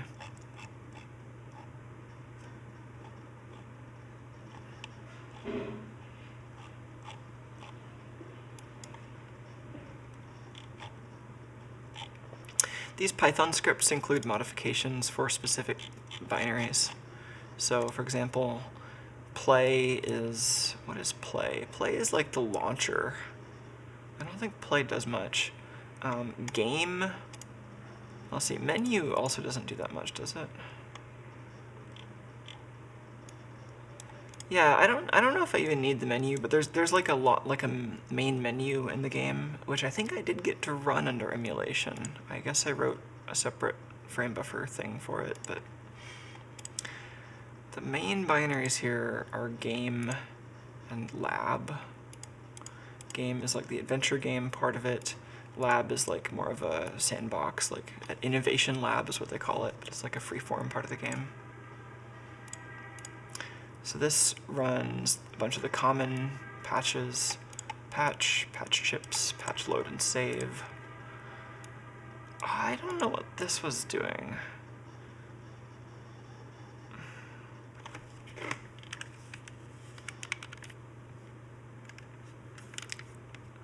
It looks like there was an unimplemented instruction here, which it didn't look like we would ever hit in the actual game, and so I was putting an assert in here.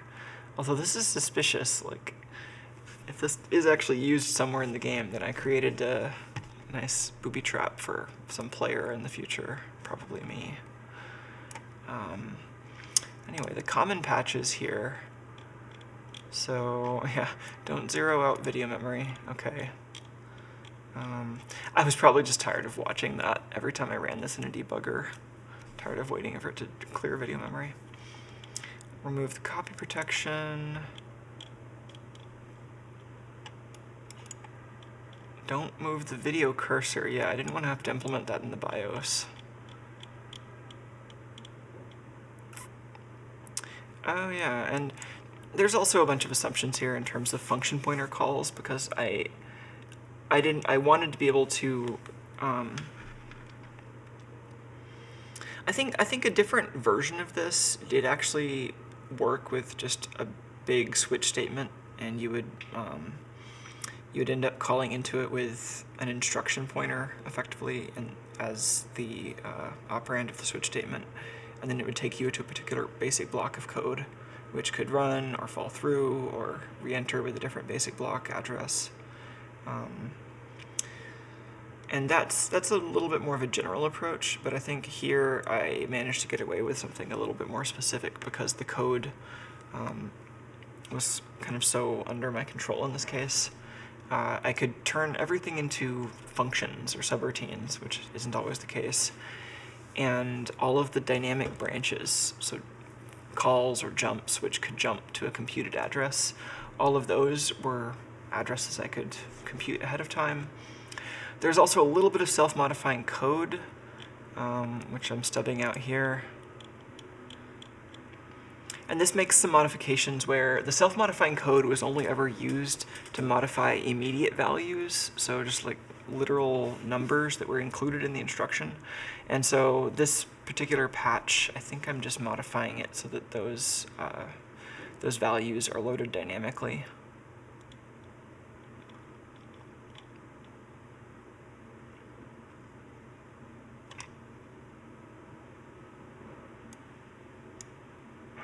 So I guess that's interesting. 2 fonts.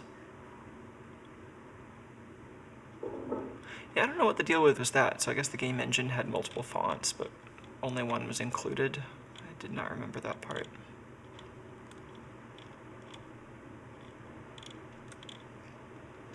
Object intersection tests.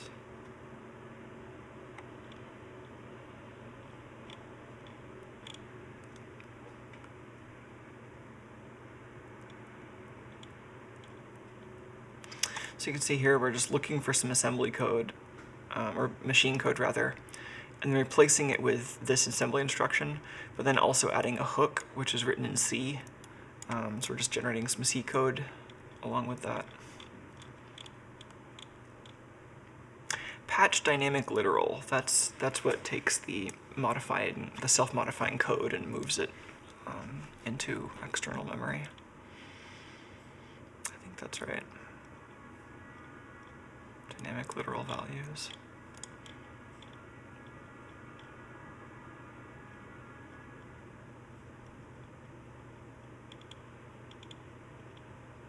And here we're actually adding some hooks. So these are things like every time it loads a room, we're calling a callback function.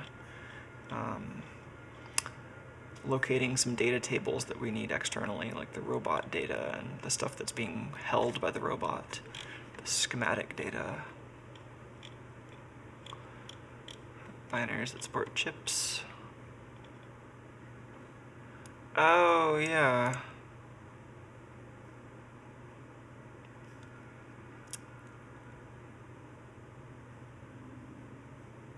Yeah, this, like I was saying, most of this is very particular about the idioms that are being used and not just emulating like any code. And so this is actually somewhat trying to work within the idioms of the stack having multiple purposes as a return stack, but then also the chip emulator here uses the stack as like a data stack as well. This game is all strange handwritten assembly. Patch load and save. And then the BIOS file system calls are all backed by kind of a virtual file system. Alright, so that build succeeded.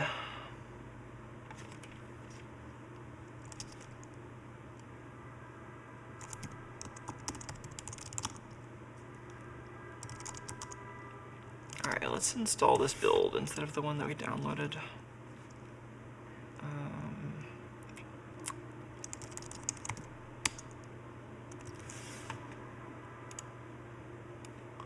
I'm just going to rename this as Desmium Release.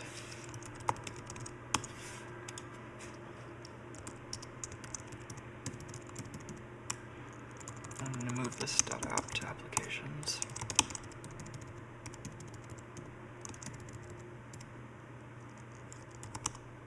Does this have command line? It doesn't have help. --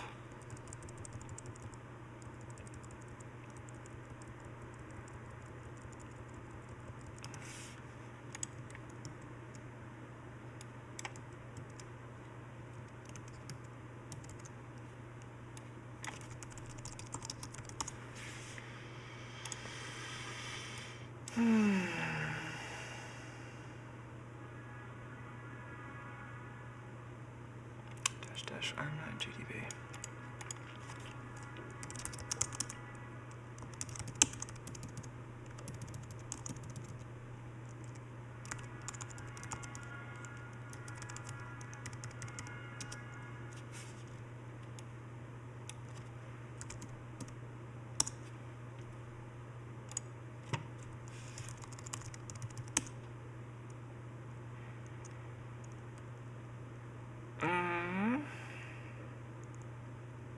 thing?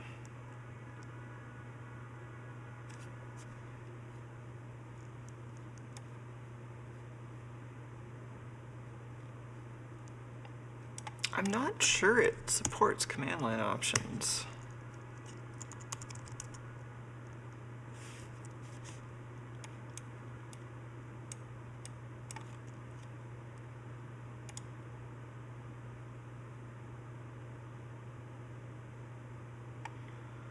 And it's still saying I get a debug console somewhere.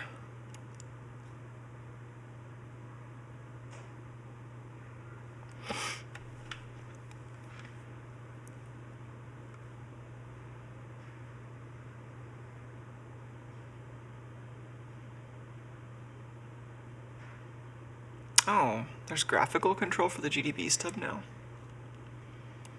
That's neat. Okay, so enable ARM9, start, create a GDB stub, target, yeah.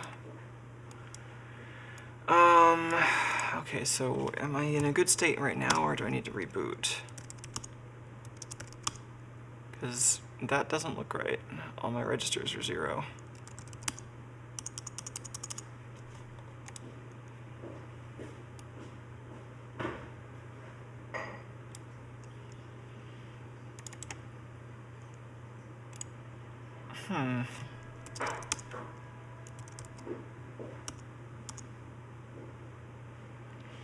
That's not actually an address, is it?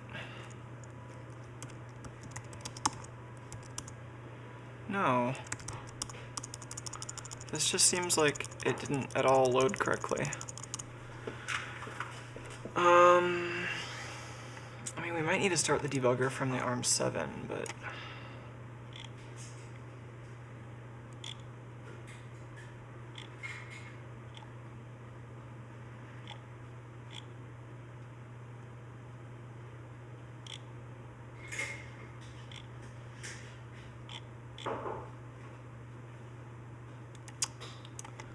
that doesn't seem useful. I can press reset here. Oh, I'm getting a lot of debug stuff here. Write undefined registers way up here in memory. That doesn't look like it's running good code, does it? But that's in the ARM7? Is my ARM7 binary up in the weeds somewhere?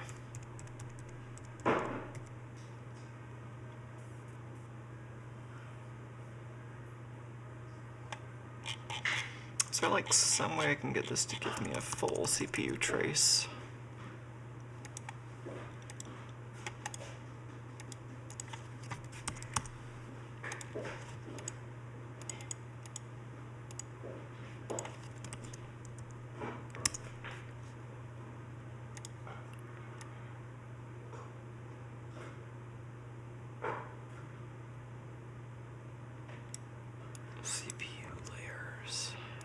Oh, GPU layers. Not CPU layers, that would be funny.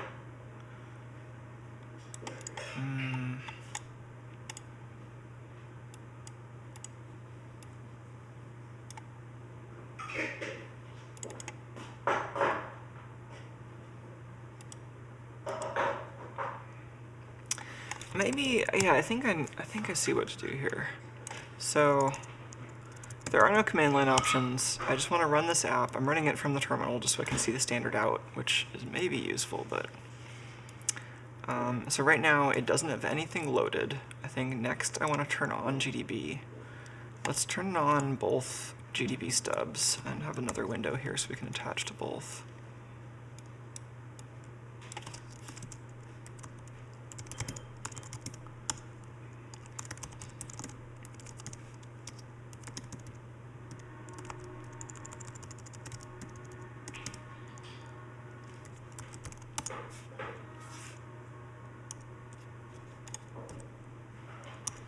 Alright, so we just have a GDB open with each of those two ELF files. Now I'm enabling debuggers. The debuggers are stalled. There's no image loaded yet. Let's see if the debuggers will attach.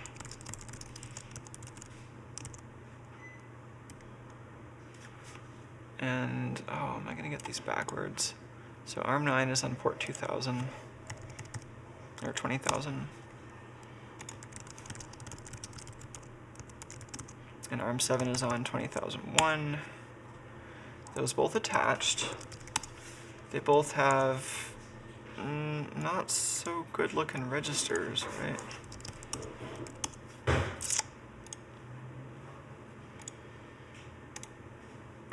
And I think I need to load a binary now. So load ROM, Robot Odyssey DS, ROM loaded. I think it's still paused. I don't know why we got all these MMU writes just then.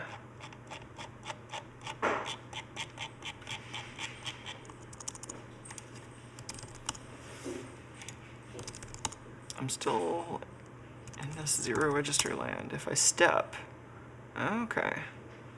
So ARM9 is now in secure area. Is that the bottom of RAM? ARM7 is in init.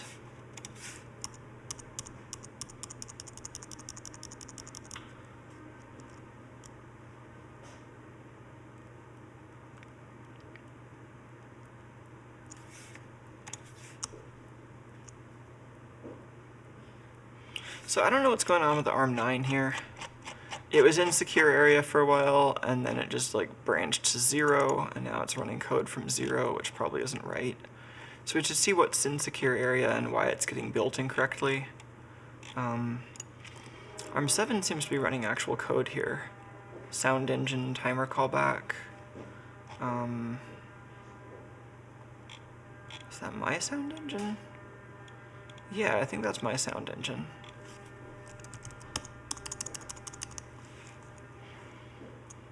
Ooh, what happened there? Is this supposed to be an interrupt or something?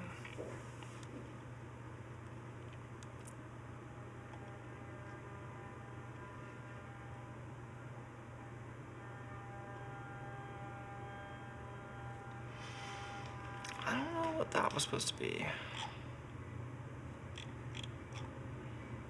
Register TM clones, deregister, and then 0 again.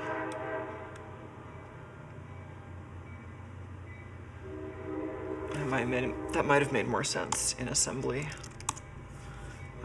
Let's see what that secure area thing is supposed to be.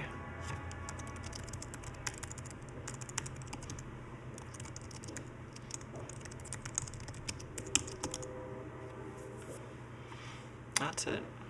So it's in ARM9 CRT.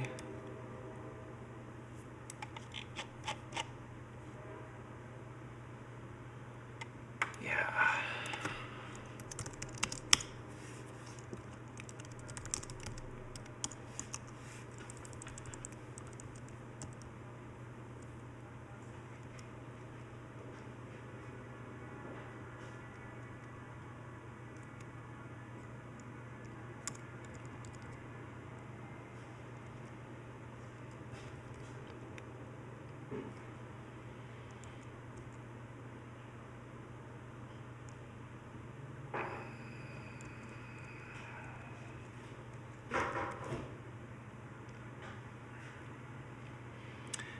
That does not look like something we should be executing code out of.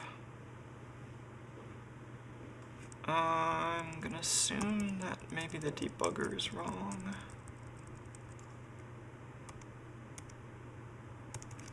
Let's see if there are any debug options like tracing exceptions or something that would be helpful. We might just want to read the Desmeme source code.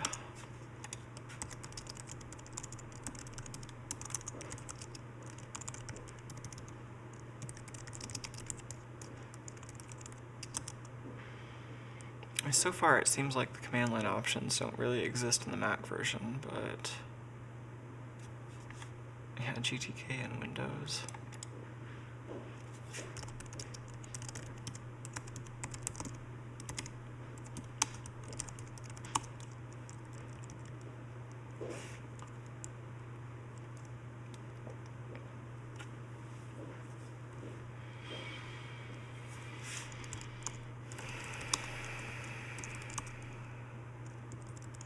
It'd be cool to have a CPU trace file.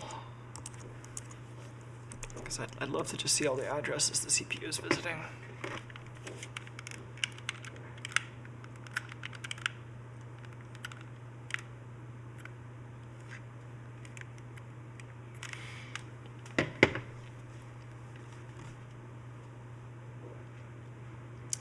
Am I just not setting up this debugger properly? Can we try this maybe with a binary that I know works? What could I be doing wrong?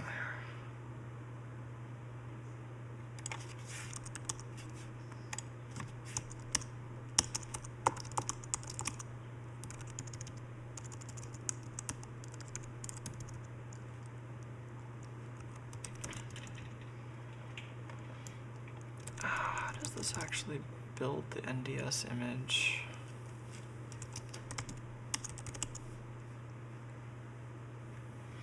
Yeah, where is the copy of NDS tool it's using?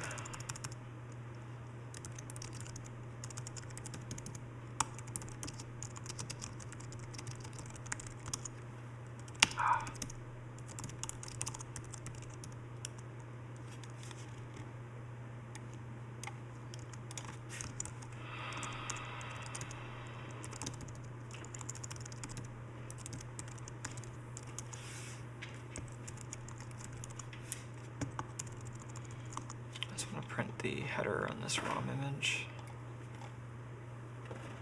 Offsets and sizes.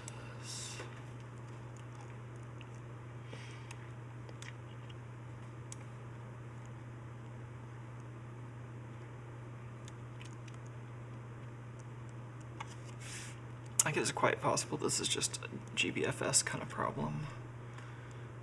That maybe using the completely deprecated GBFS support has caused the binary to not link properly in some other way, maybe.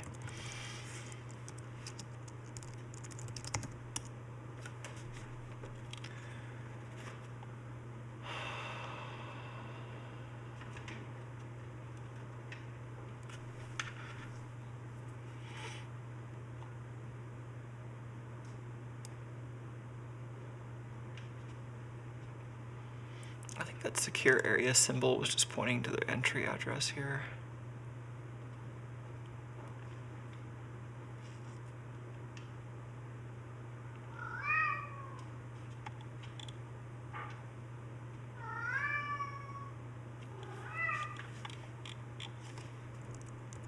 Let's just try that in the debugger.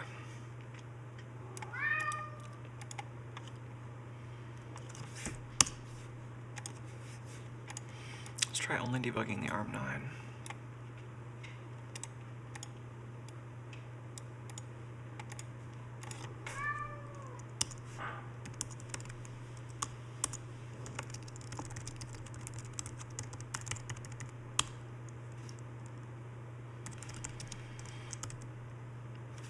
Let's try to break at this entry point address, maybe. So I set a breakpoint at the entry point, and now I'm going to try loading the cartridge. Alright, got a breakpoint. Now, how should I expect to get from there to my actual application?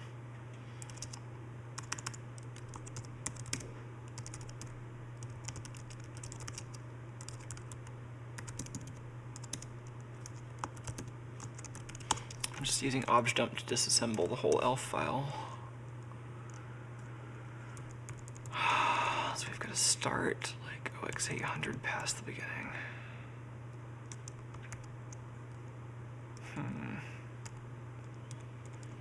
Is the entry point not correct? What does this look like if I dump the header on a different homebrew image?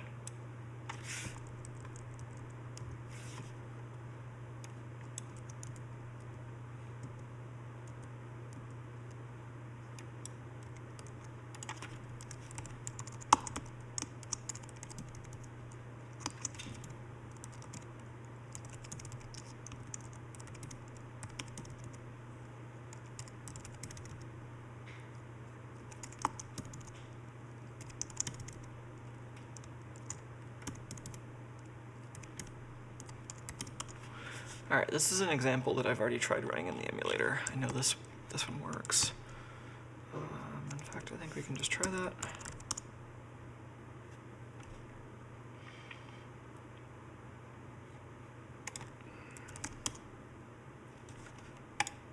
Yeah, so that one definitely works. This GDB is not open on a matching binary, so if I single step this, the code is going to completely not match.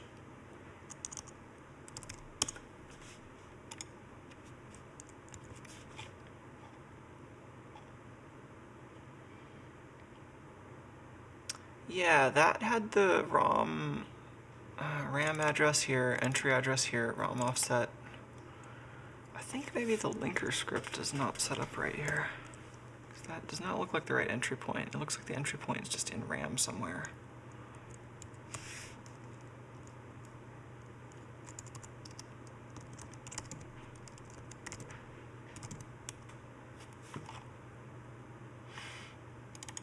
Yeah, let's see where that's coming from.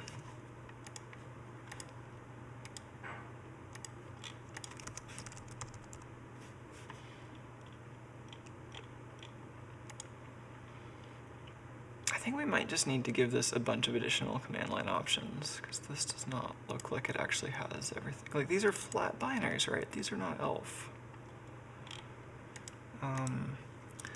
Yeah, let's just see what the more recent libnds example makefiles do.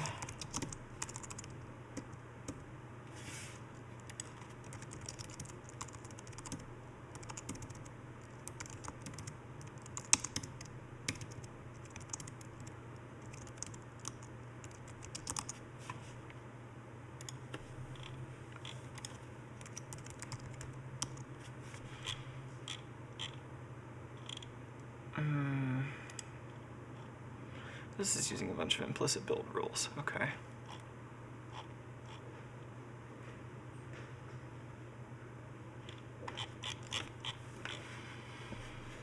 That might be fine. I might also need to look inside what these build rules do. This has a build rule to generate an NDS from a .elf.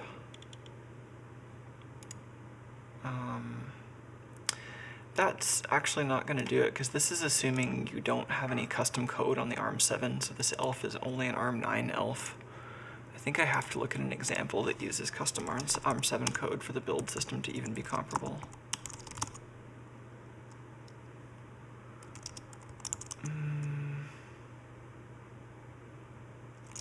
Templates? Combined. Yeah. That's more like what we're looking for.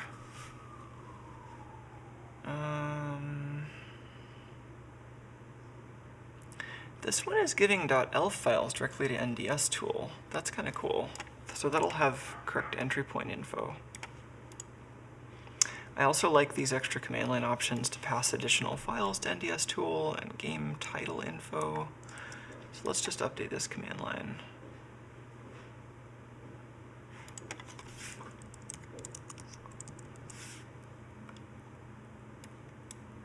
So we want these to be the ELF, ARM7 ELF, ARM9 ELF.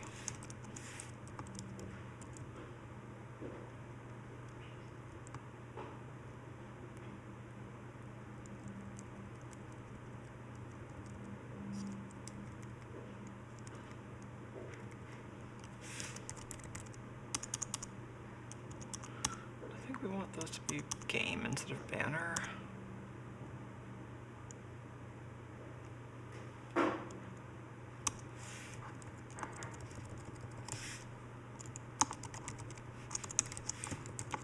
Game icon and game title.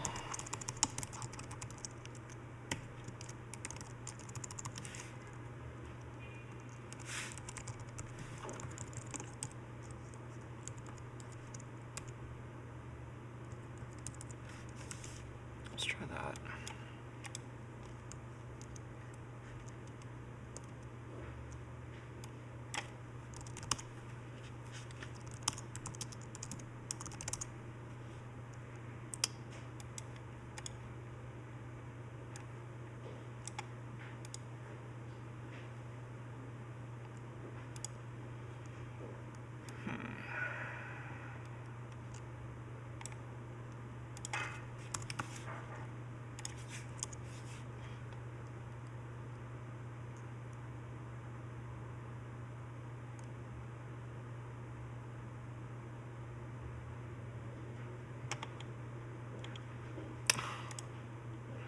The game subtitles default to some built with DevKit Pro thing.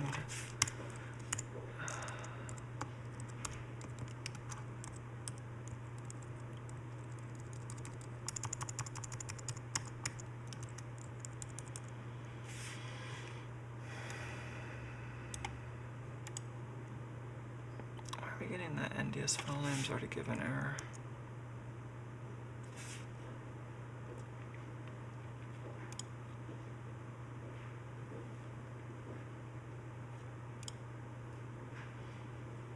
It's acting like I gave it that -C option twice.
What? Why did it work that time? It didn't work because I was just echoing that. Or no, it did work. Yeah. I don't know why I was getting that error last time, but it worked now.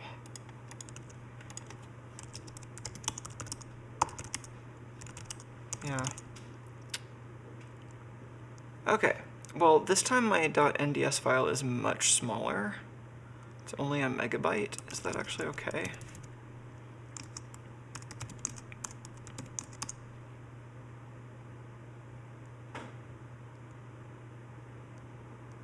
It doesn't seem likely. I mean, my ELF files, like my ARM9 ELF file has all the game binary data in it, and it's like 4 megabytes.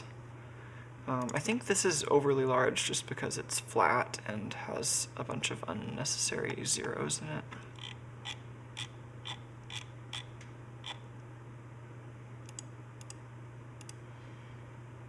Oh, I should have this depend on the ELF and not the bin. That might be part of the problem.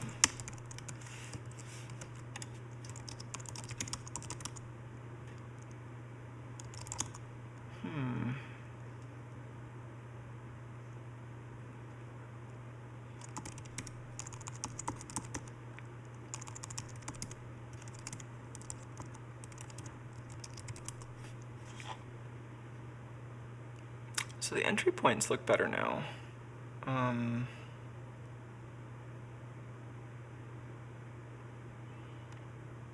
It just kind of looks like it didn't include my ARM9 binary in its entirety.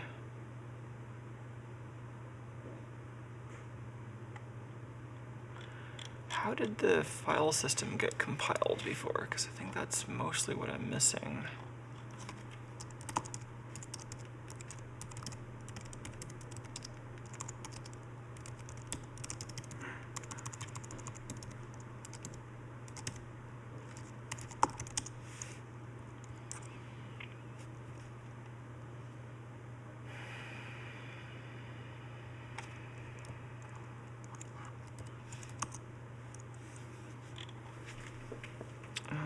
All headers. Let's look at the ARM7 ELF first.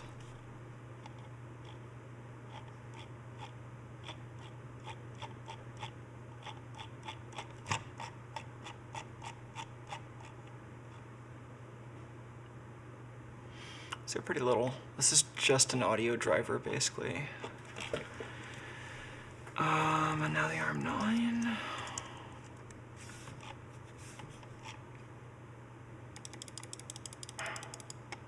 Lots of functions.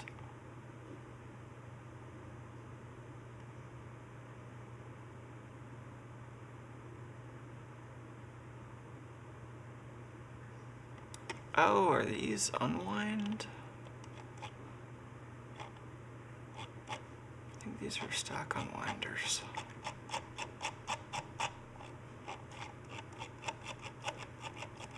Yeah, I don't need all the belt headers, but that is interesting. I really just want the section and program headers.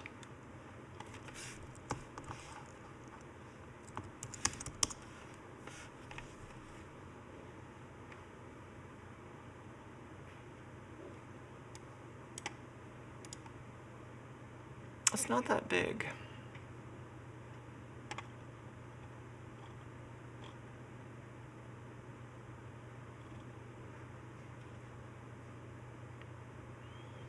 A lot of it's text, a lot of it's RO data.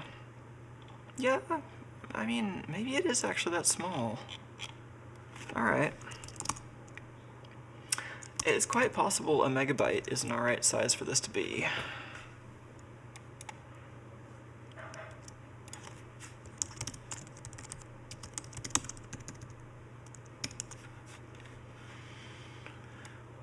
Let's just see if we get lucky and load this without the debugger first. Oh my gosh.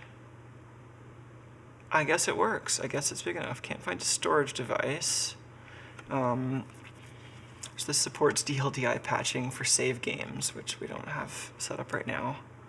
But it's got a little menu animation. I don't think it has any like menu sound yet.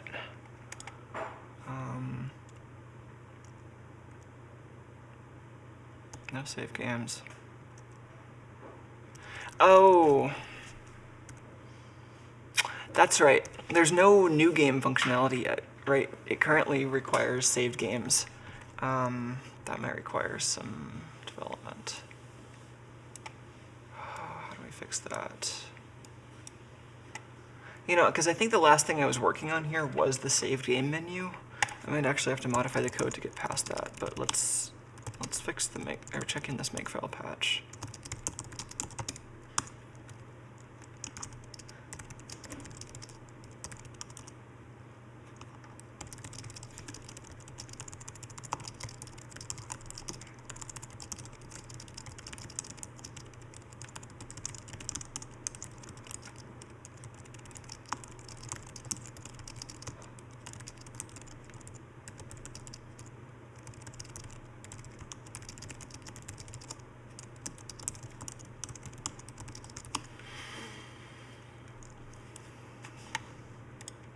Yeah.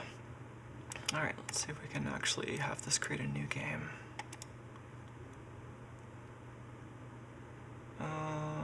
Where is the main here? Main.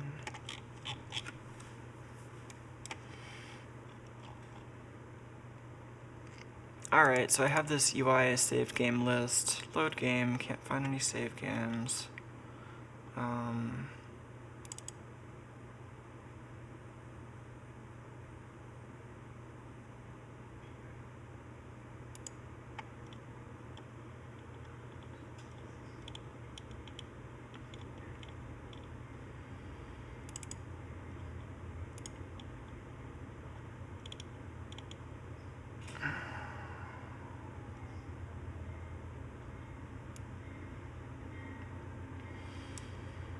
So this is all about picking a save file.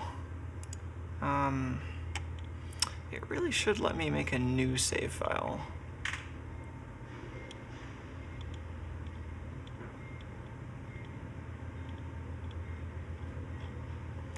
But let's try just hacking this out temporarily. I don't know if you can start a new game right now. I think part of the issue here might be that I had some bugs that prevent the new game sequence from working. And so I think I might have actually needed to start with a saved game file here, which could be a problem.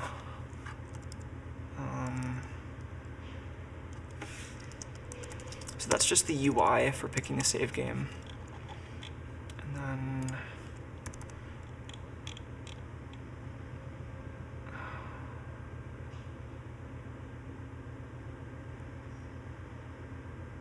I don't think this is gonna work.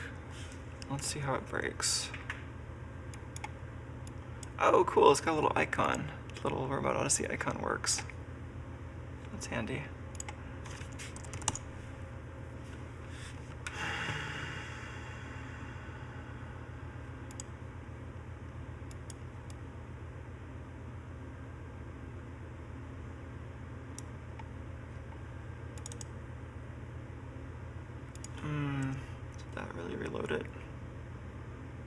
Oh.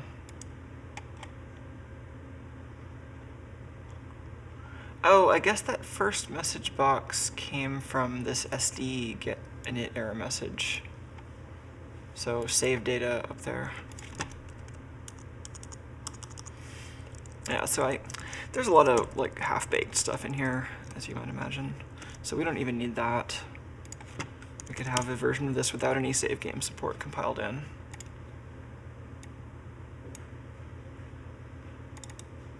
So now it just boots up right into, okay, maybe the new game support does work. So welcome, traveler, you've fallen to the underground city. I mean, actually the game starts with an intro and a menu, but if I go directly to that game.exe, then this is where it starts. So it's the same starting point you saw in that abandonware site, because in both places they're just starting with that game.exe. I think play.exe is actually the intro, because that's the one they tell you to run on the disk with the sticker. Okay, so how do I walk smaller? I made it so you can hold down a key on the controller to walk slower, right? Okay, so what is the key mapping on this emulator?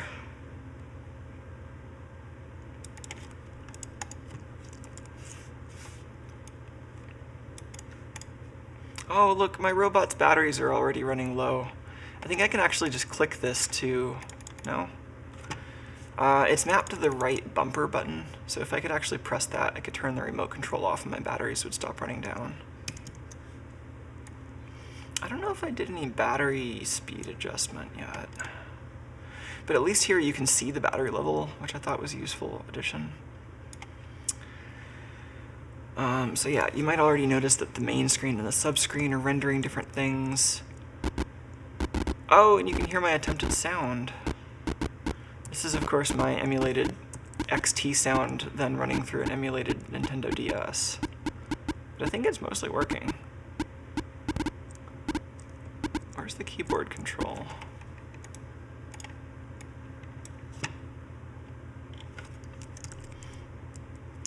I'm just looking to see what the default keyboard mapping is.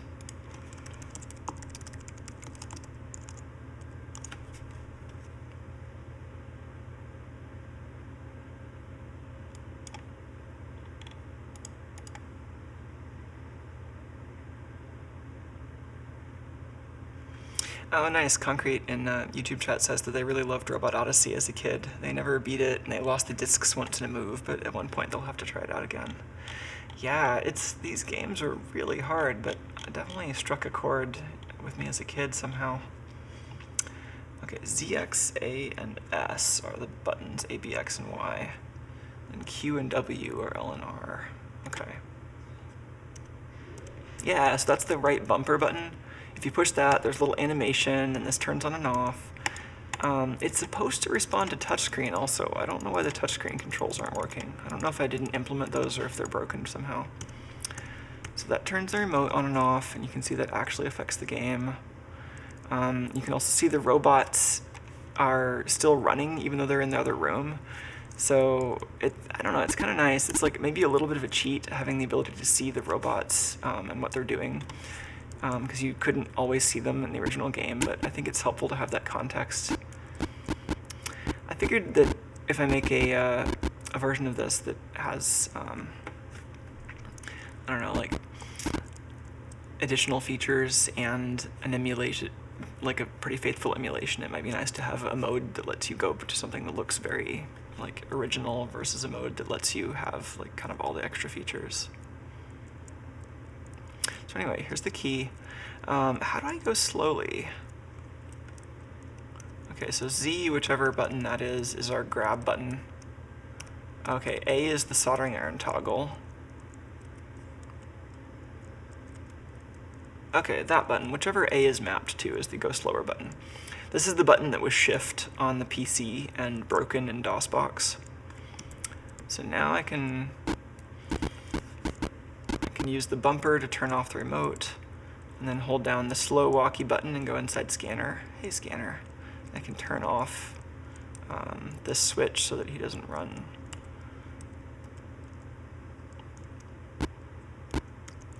Yeah, So I can go in all my robots and disable the ones that I don't need to be turned on right now.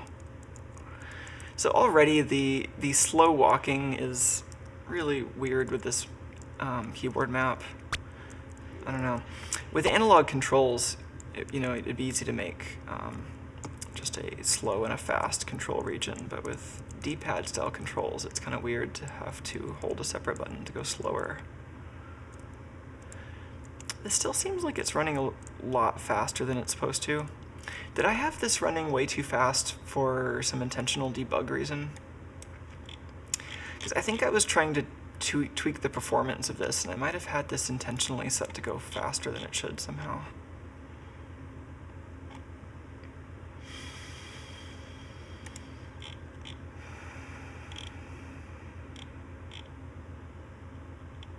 So this is an implementation of that hardware class that we saw the binary translator calling into, but it's specific to the main implementation of the game. Keyboard mappings.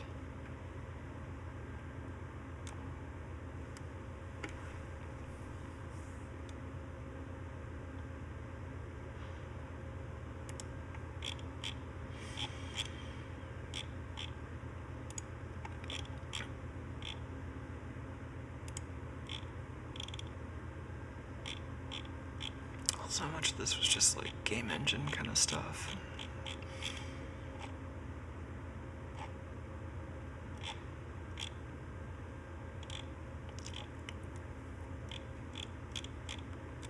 I don't know if I'd actually implemented timing control here yet.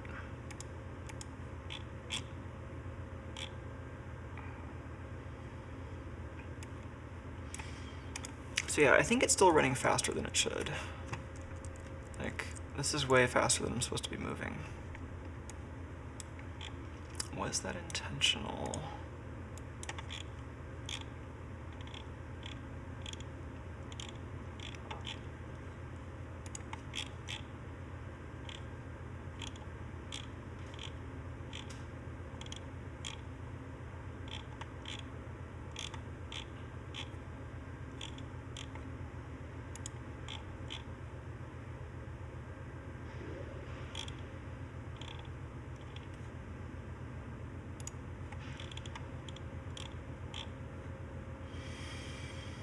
I think it is. Maybe not. I don't think this is implemented yet. I don't see any timing control.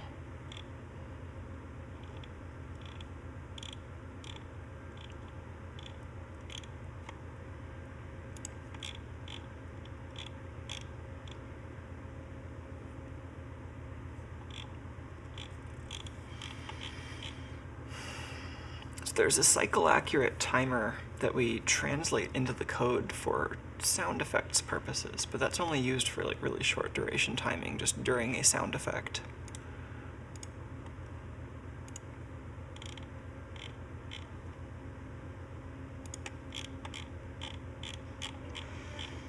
So I think we might want a speed control that's in the frame blit handler.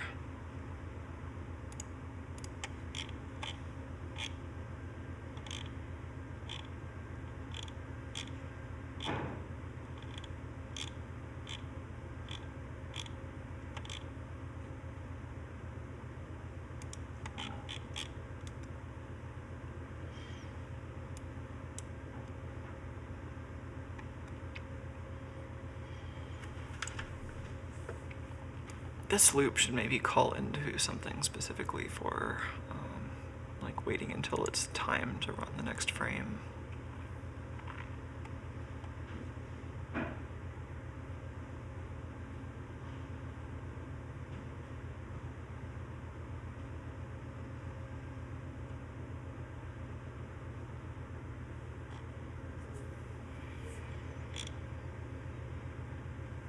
So this main class, game.exe, that comes from the binary translator.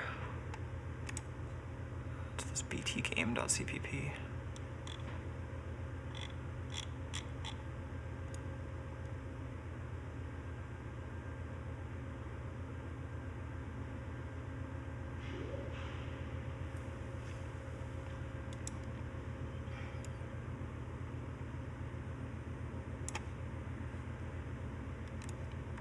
does this macro look like?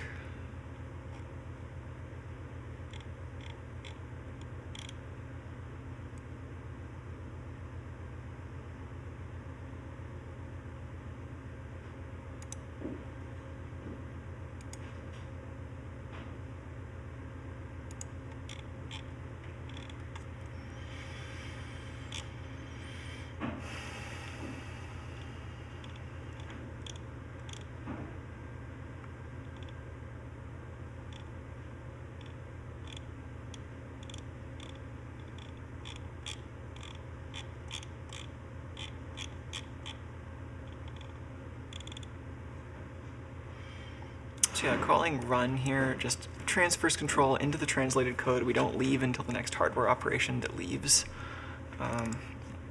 via halt. And then the halt reasons, this is a lot like running a virtual machine. You go into the virtual machine, you set up reasons why you might want to come out later, and then you handle those reasons. In this case, one of those reasons is we want to draw a frame.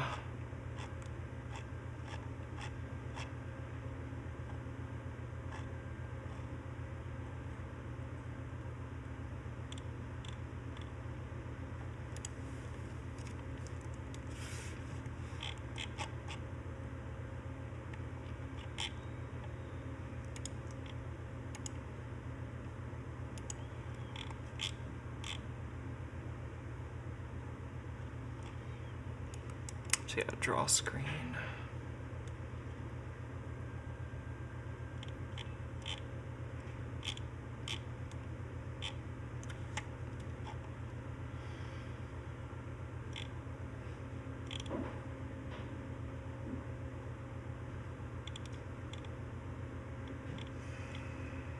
Where's draw screen implemented?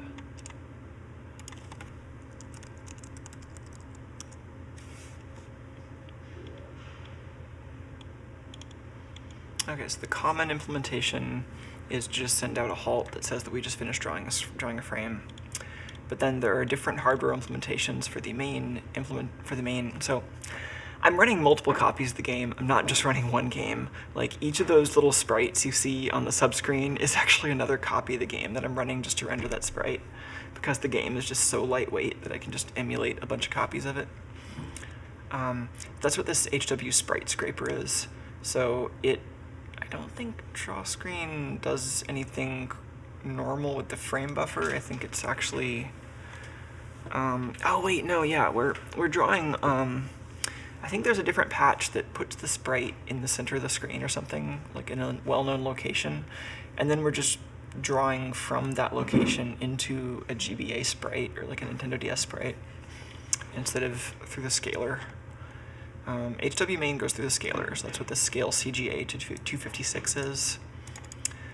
This uses the planar CGA memory layout and converts it to a 256 color filtered image, and it has a bunch of lookup tables to do the filtering quickly.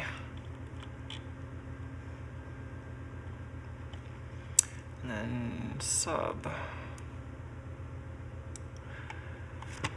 Oh yeah, I think this is for visualizing the contents of a save game when we're loading, when we're at the load menu.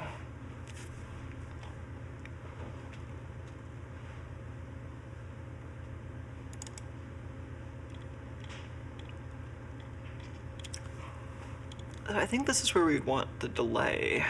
I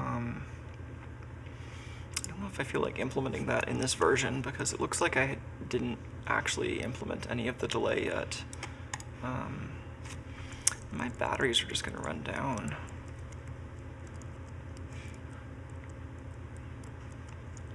Did I ever get the lab working? Because it would be cool to go into the innovation lab and burn chips and stuff like that. So this is the actual adventure part of the game. Normally you'd want to already be pretty careful with your resources and be sure you don't like run down the batteries in your robots right away. And you'd want to put the robots inside each other so you can take them with you.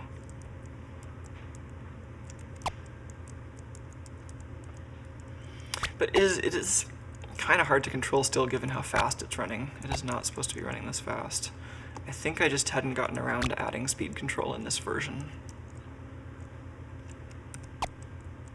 I could apply the patch that I wrote for speed control in the DOS version, but that would require me to emulate the PIT timer before the patch would work properly. So I can walk slowly and put this key in the right spot. Take my robot. Oh yeah, that monster is wiggling way too fast.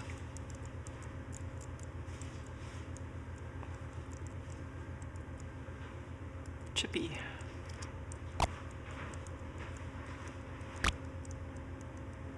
So whereas if in the lab,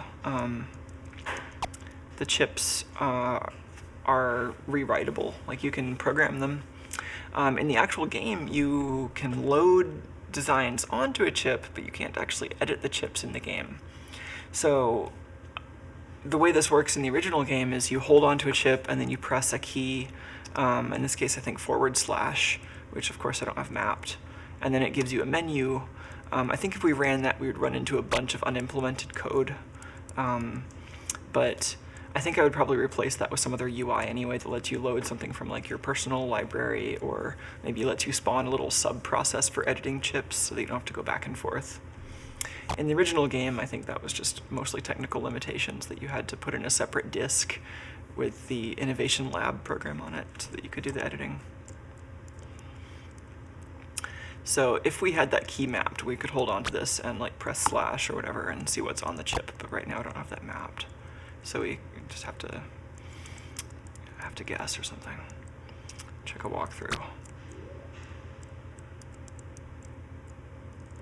This is just like a maze. Oh yeah, so there's a crystal. That's a battery refill that we could probably really use. But this little sentry guy doesn't want us to get it. So this is one of the earlier puzzles. So the earlier puzzles you can usually just use one of the pre-wired robots. So for example, this one will just bounce up and down and grab stuff as long as there's no key. The key is sort of like a release for grabbing, the way they have these wired. This is the one we looked at earlier that moves right and bounces up and down. This one's almost out of battery power, which is actually a really dangerous state to be in right now. So we could turn this on. It would go over there and grab the key. Would it ever come back? I think we'd need some other code before it would ever come back, because the robot would just go over there and get stuck, right? I think we want something that actually does a horizontal bounce.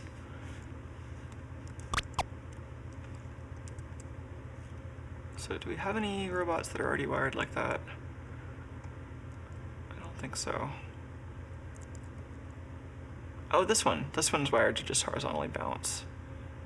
You are a scanner? Yeah. Hey, scanner. Let's take you out. Position you just right.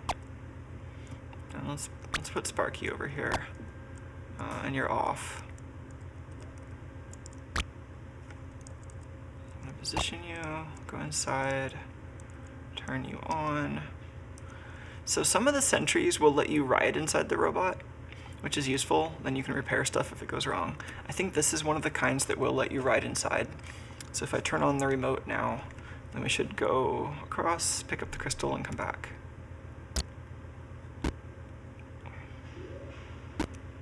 Cool.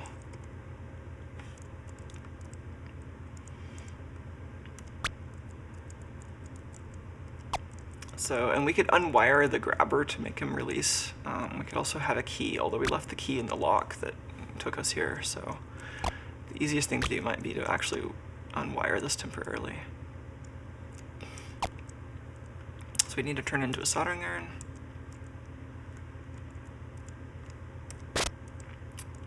Oops, unwiring the input to the gate wasn't actually useful. We should unwire the output to this gate.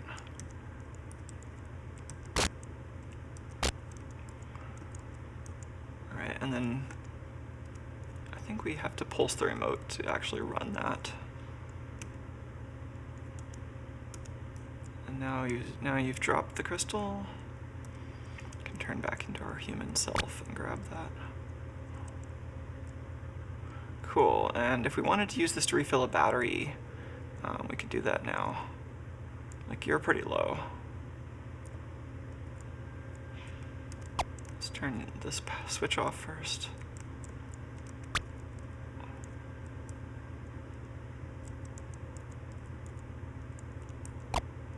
Does it have to be pixel perfect? A lot of the alignment in this game has to be pixel perfect, which is also really annoying. Do you have to run?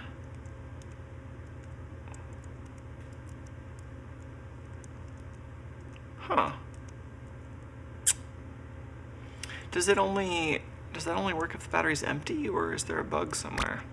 It certainly might be a bug in something. Let's hold on to the crystal. Does the crystal sensor work? By the way, the switch does not prevent electricity from working in general, it just turns off the thrusters, which are, I think, what actually uses up power.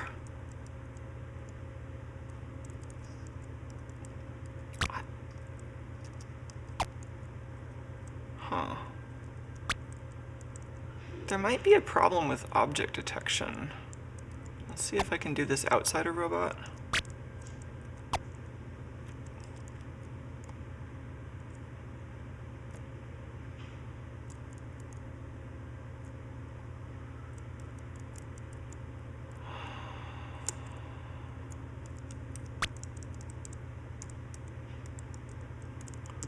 It is kind of cool how you can infinitely nest robots in this game.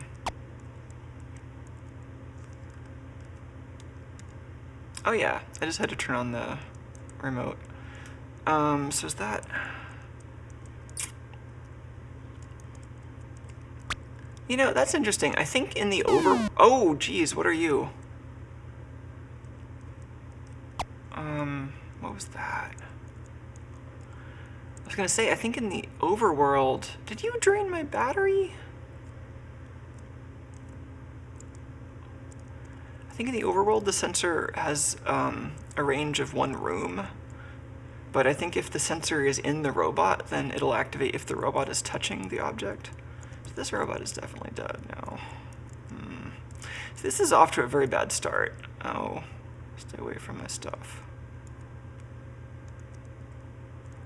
Can I use this as a refill now?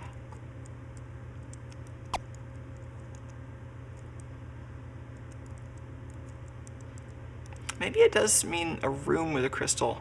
You know, I think that is actually what the box around the sensor means. I think in their design language, the box around the sensor means there's a crystal in the room, whereas just a doodad with the arrow right attached to it means I'm touching a crystal. All my robots are dead, and this crystal is dead. I think that is a battery draining enemy, and this is bad. Okay, what else can I do? Oh geez, yeah. So this is the same maze area I was in. Oh, I got shocked by that boat thing, and now I'm at the beginning. Okay, so I was down here before. Oh yeah, I got shocked by the boat thing again. Let's not touch that. And this was the puzzle. Oops, yeah. What was down here? Ooh, a magnet. So yeah, this area over here, the do you have everything? This is actually how we get to the next level. And it is just extremely easy to get permanently stuck in this game. Like, if I don't have all the items that I could possibly get in this section, then the rest of the game becomes unwinnable. Oh yeah, so this is a subway token sensor. This one outputs a different signal depending on what direction the subway sensor is relative to the bot.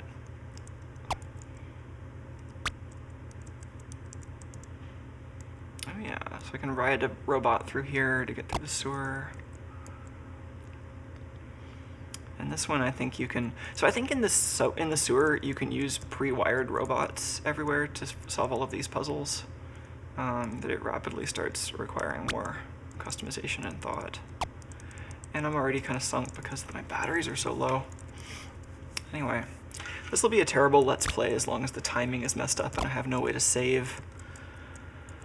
I'm kind of curious if I can run the innovation lab in here. Oh, I just got zapped back here. Let's see if we can run the lab binary.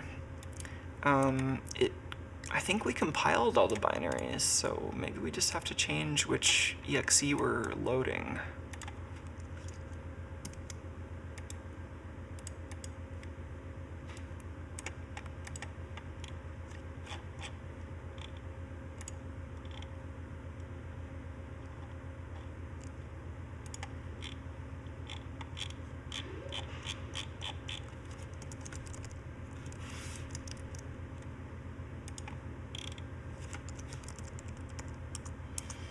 Where is game.exe defined?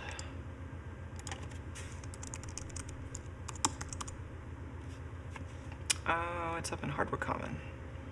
Yeah, let's see if we can run lab.exe.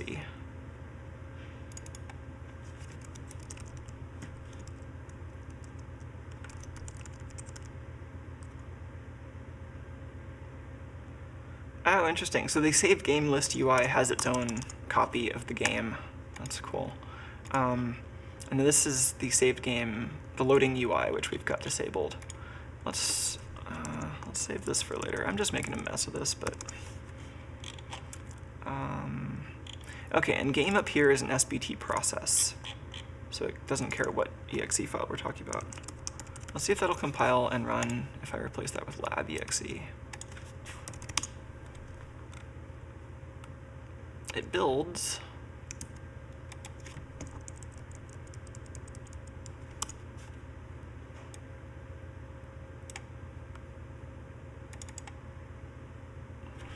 Assertion. Overflow and decompress RLE.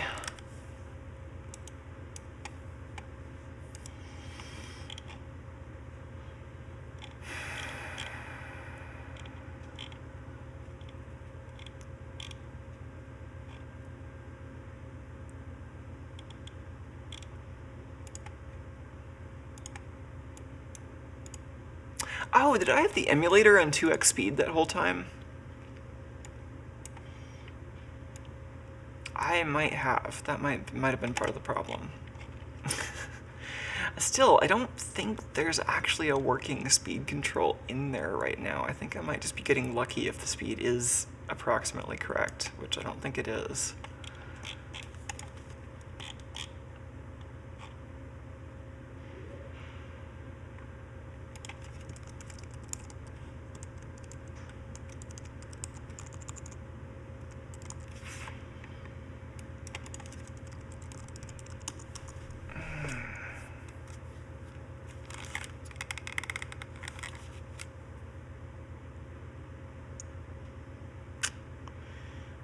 Why is our limit that size?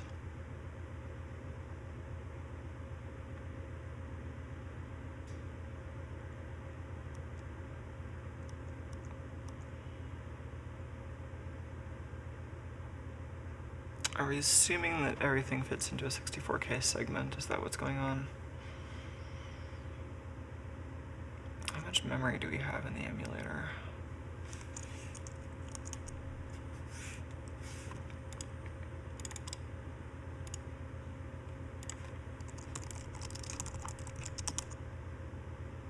$128K.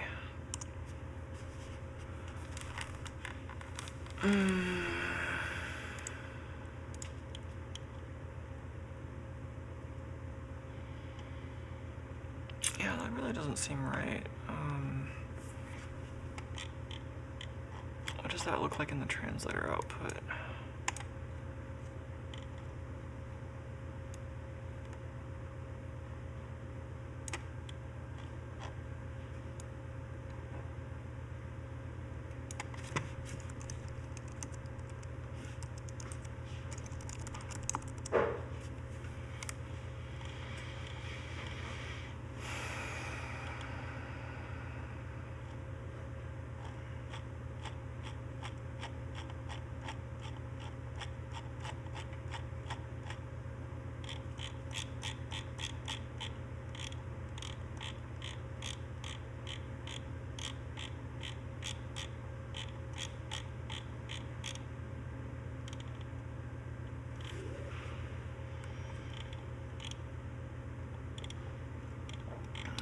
useful to print out some information about this during pre-processing.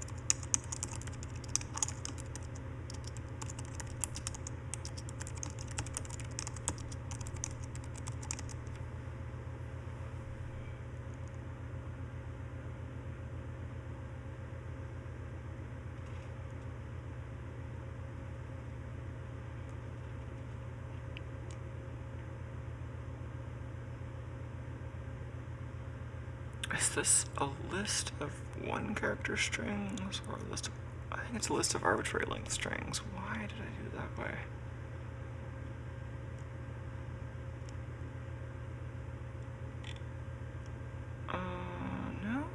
No, I think it's a list of,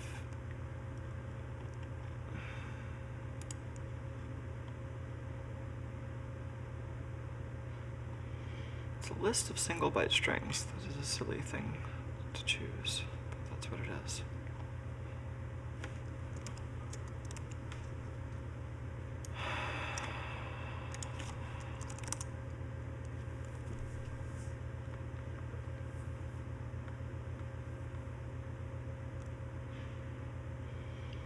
Oh yeah, so apparently lab.exe is actually bigger than 64K. How does that work?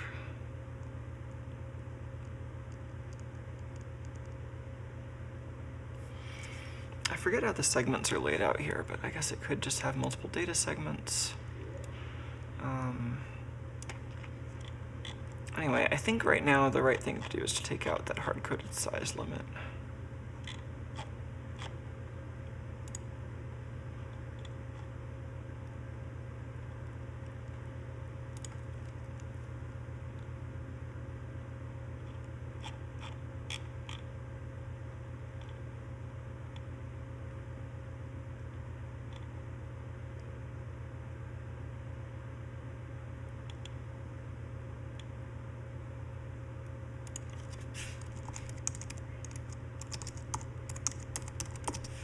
Let's just explicitly pass in the limit.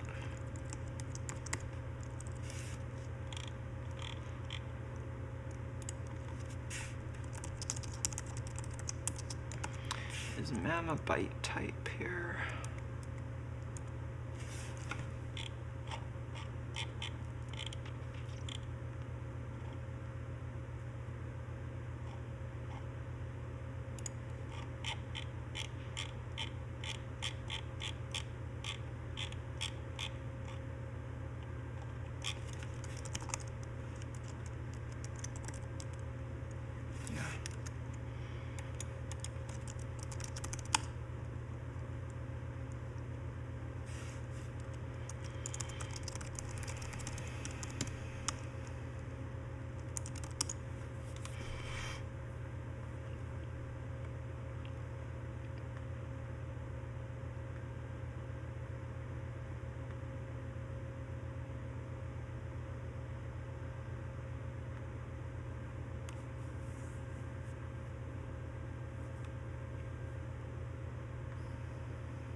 Is that a problem? Oh, that's in menu.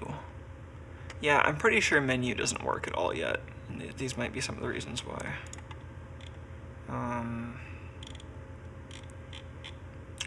Game.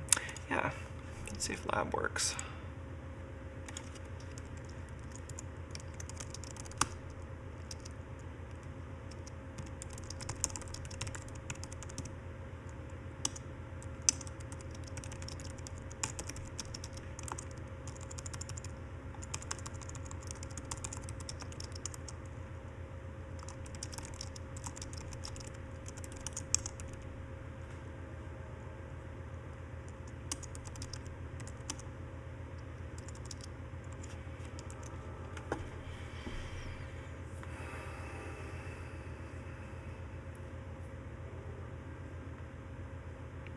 Oh, nice. I'm glad to hear that.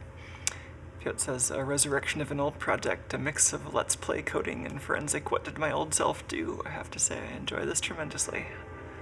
Yeah, glad to hear that.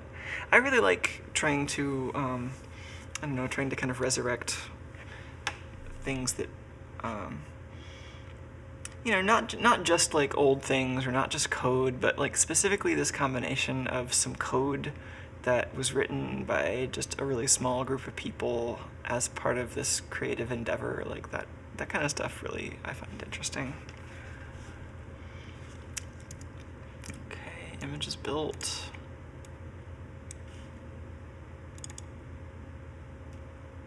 Oh, neat. Did you see that splash screen? And then a DOS exit. Are we running the right binary?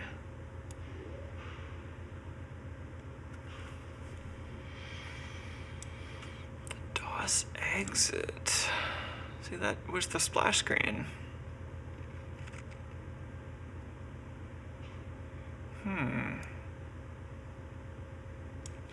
How could that have happened? So what path might have caused an exit? We could also maybe add some debugging to this.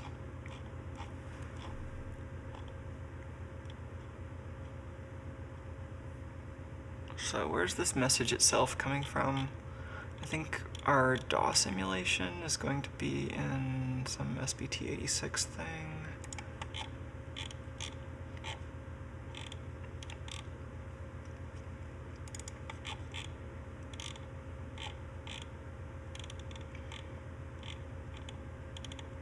Yeah, here's interrupt 21. This is the DOS emulation. Very, very simple DOS emulation. Console IO, set interrupt vector, which they use for setting an error handler. Get the time. Open, close, read files. Exit with return code. In the event that this happens, it would be really nice to know what path we took to get here. But I don't know that there are a lot of places where we would see this code, though, so I wonder if we can just look in the code to see if we can see this. It'd be interrupt 21 subfunction OX4C in lab.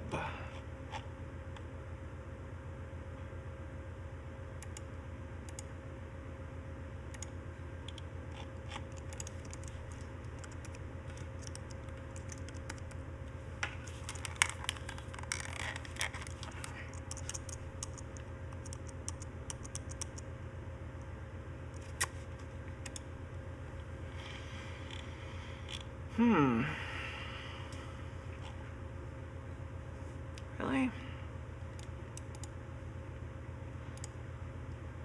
That looks like an exit and then some other stuff. Why is it doing other stuff after the exit?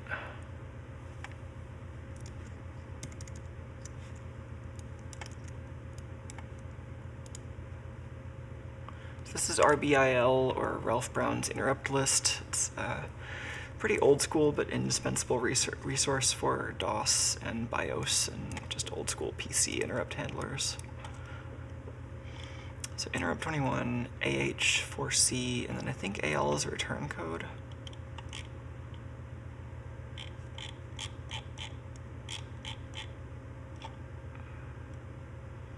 Yeah, terminate with return code.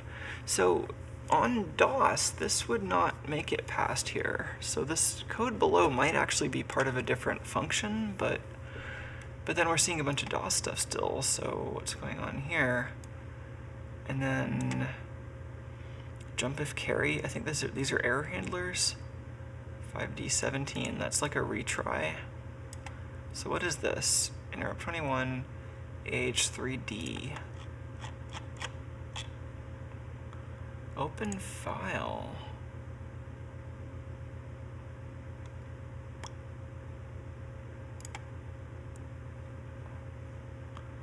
Huh.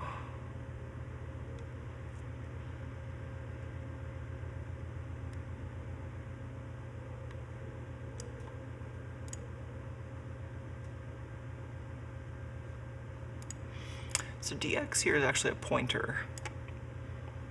I don't know, what is it, that tiny address? This is interesting.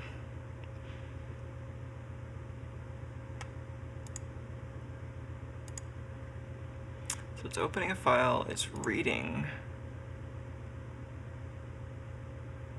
again.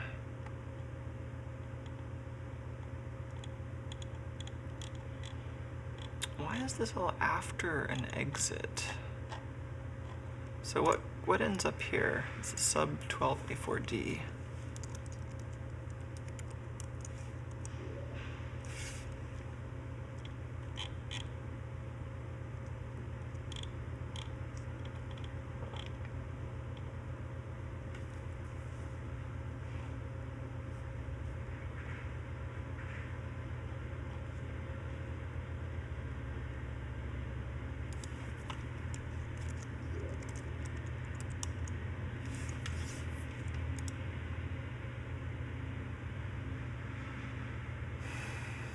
Oh, it's like something from 12F01 failed.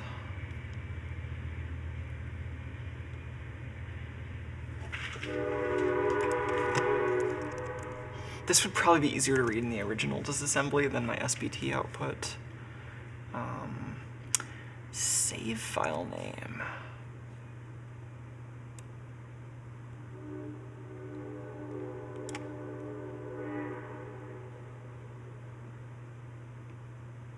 So this is some code I modified during translation. This would normally, be doing something involving choosing a save file slot or something.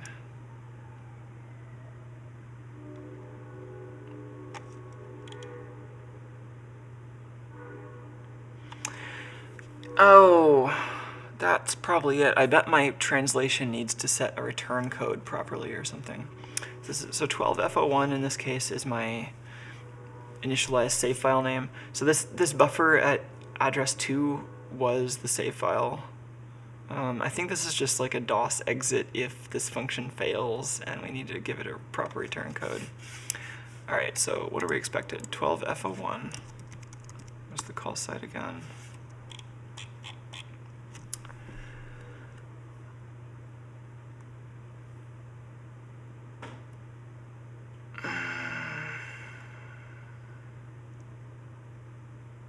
So this, like uResult and sResult, these are intermediate values that don't exist on the real processor, but they store, it's kind of like a compromise between storing the actual CPU flags and not. Every time I do a calculation that would affect the flags, I'm storing a value in sResult and uResult that I can use to calculate the flags quickly. So it's kind of a compromise. And these accessors like getZF, getCF are the ones that actually calculate the flags. So this represents like a logic or a Boolean, or sorry, a bitwise OR operation that affects the flags. And we're just using it to check whether BX is 0.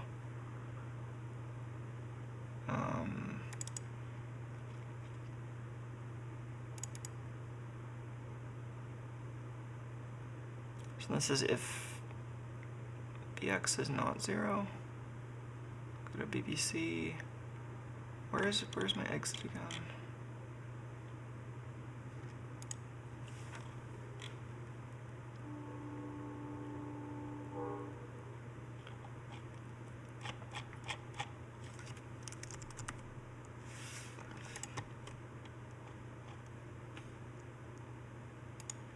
I'm just going to temporarily scribble on here.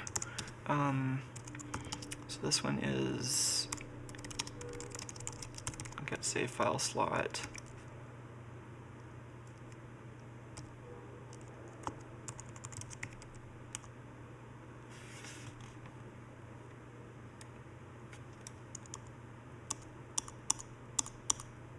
I mean, I could have picked the wrong exit.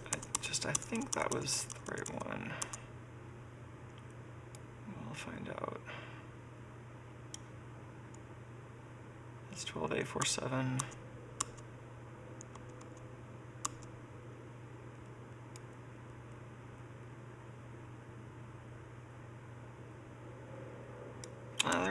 of these 4Cs.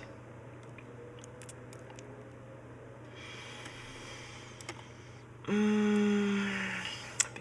I want an emulation mode that just adds a bunch of printfs to this?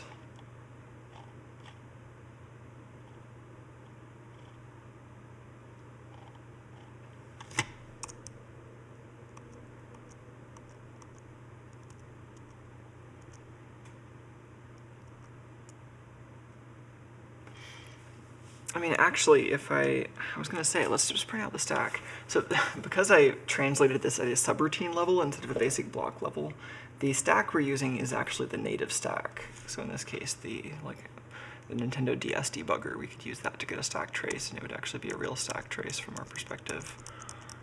So I think I might do that soon. I think the first thing I might do is just fix this one function, because that is quite possibly the reason.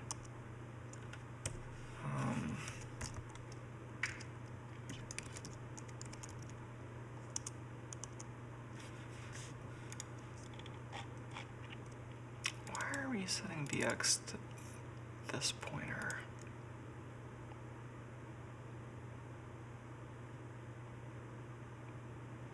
It's also quite possible I just didn't understand this original function when I modified it. I wonder if maybe this...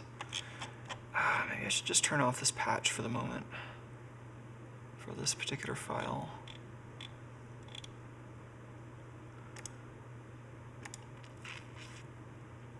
So yeah, for game, I had patch load save. It's quite possible that patch is not going to work in lab, so let's try turning this off, patch load save. Let's see what happens without that patch.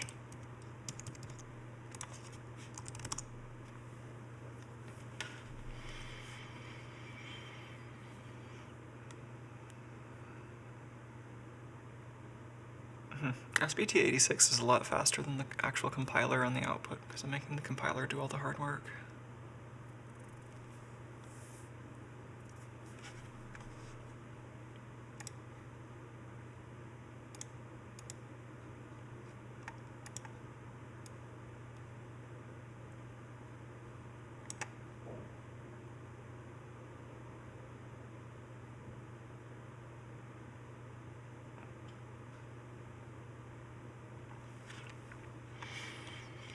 Yeah, I mean, as Piot's bringing up, like, the point of this, I think archaeology for archaeology's sake is like, kind of interesting, but,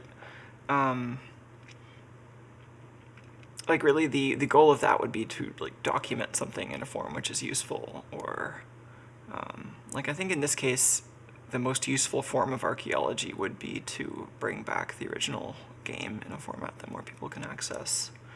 So, yeah, bringing this to the web or to a modern mobile framework would be pretty great.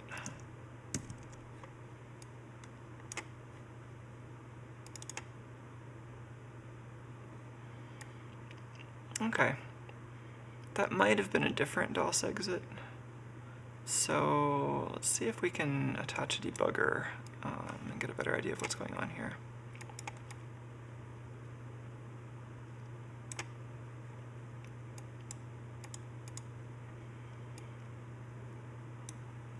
I think I have to turn that on before loading the ROM.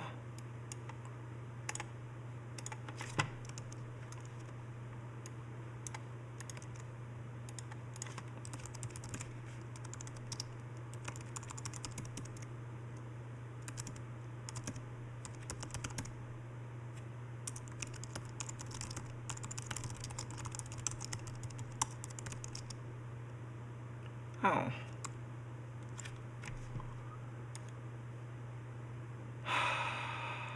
That's funny. I guess that's leftover hardware state, because that's just from running the ROM last time, I think. Because the emulator's not actually running.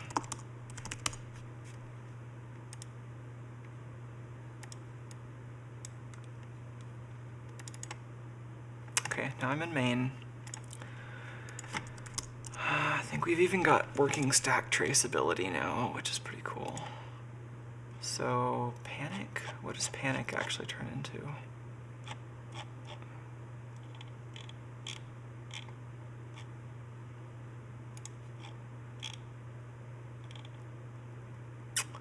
Really?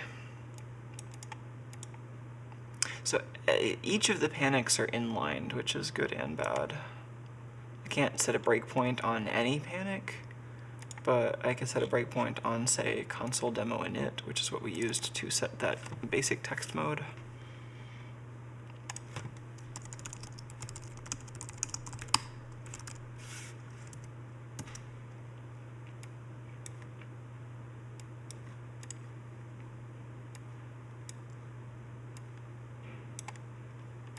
Alright, let's run this until it crashes. So it got to the point of drawing this background. Oh! That's my background. That's not the game code. That's like my own thing on the subscreen. That's right. That is an image from the game, but the darkened version like that is because it's a background image that I can put sprites and stuff on top of. The emulator is the black screen on top.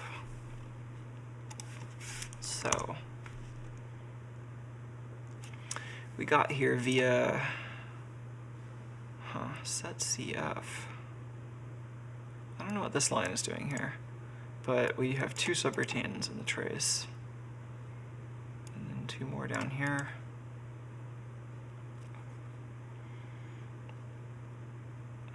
Yeah, I don't know what's going on with our stack entirely.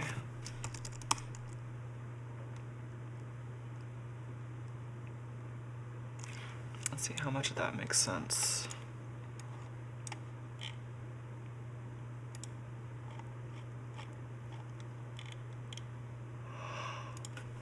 Ooh, excuse me.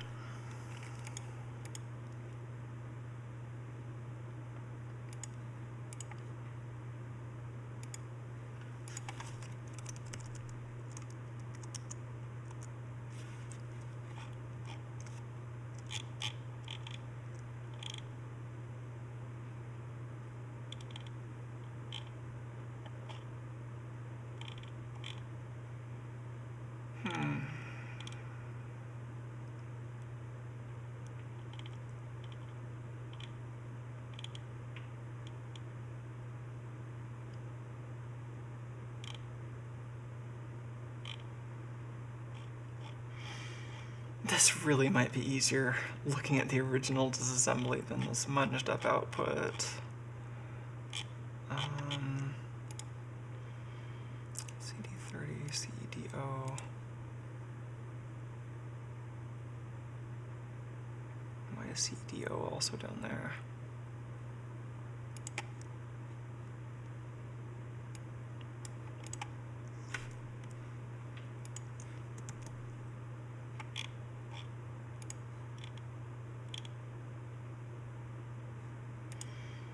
Okay, what point, like the first question here is, at what point did I make a decision to exit? Is there actually an exit in CEDO? I'm getting a line number here, 7985, is that right?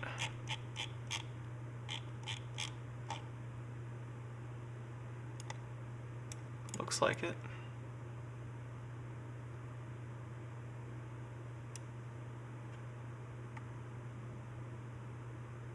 This is a successful return. This is clearing AL. So AL is 0, AH is 4C.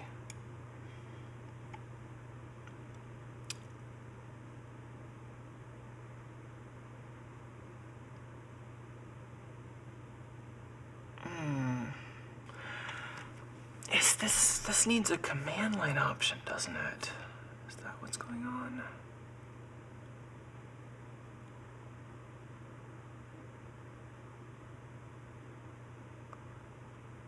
I think this game might want a command line option.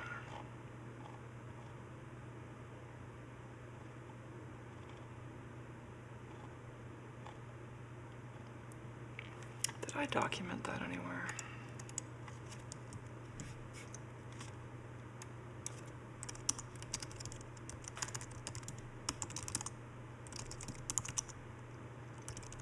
Hardware usage.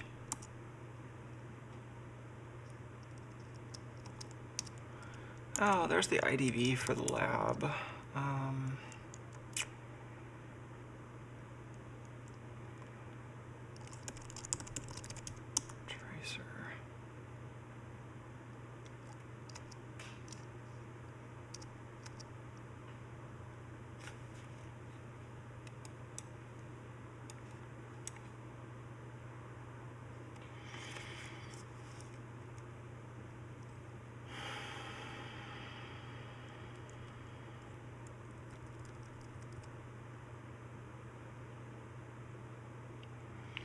This is neat. Table of at least a bunch of the sprite addresses in the game.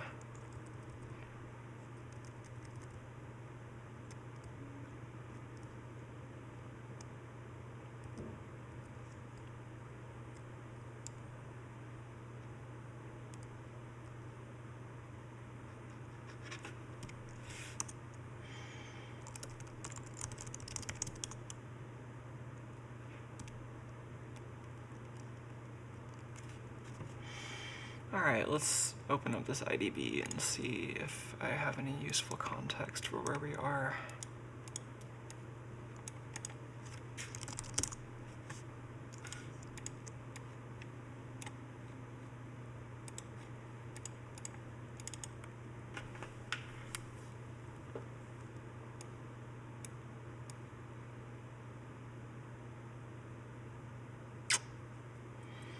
How old is this?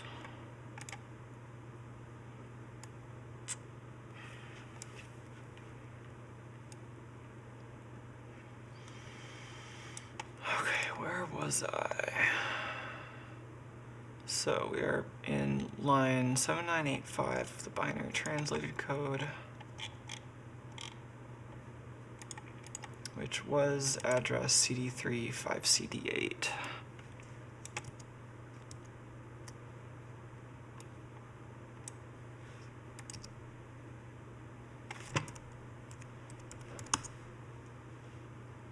That is an exit right there.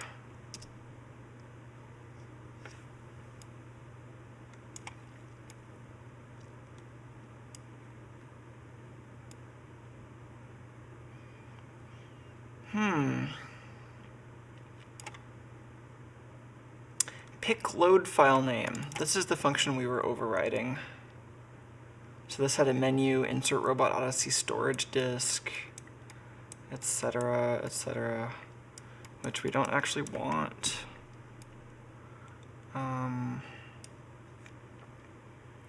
DL is the current world ID. I think this is coming from the command line. I think this takes a command line option which indicates whether we're loading a particular saved slot or whether we're starting something new.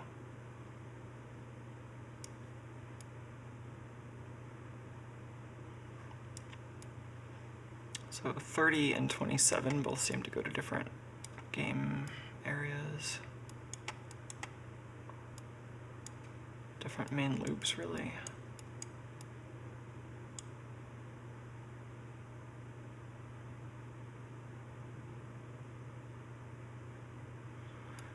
Very similar main loops.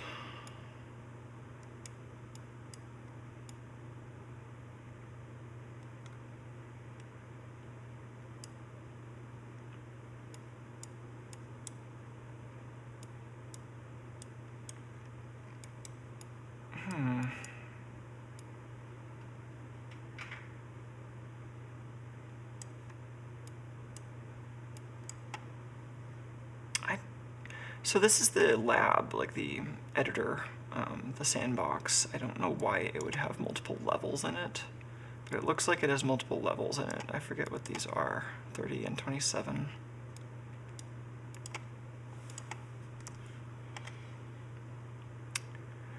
I think this is set from the command line. Yeah, this is converting ASCII to, to a byte. Where is the command line in memory? Can we just stick something in there?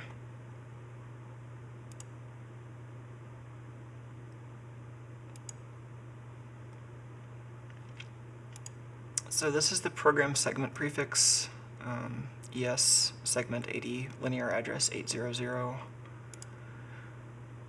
SI, can we get some confirmation that this is the right address?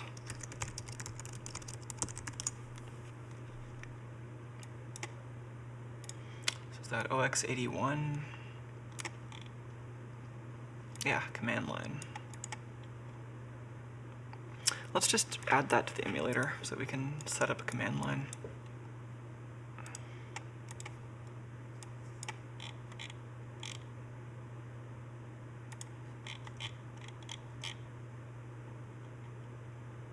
Oh, we already have a command line here.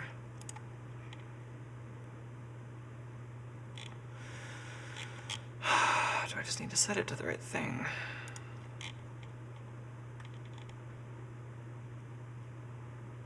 Who calls exec?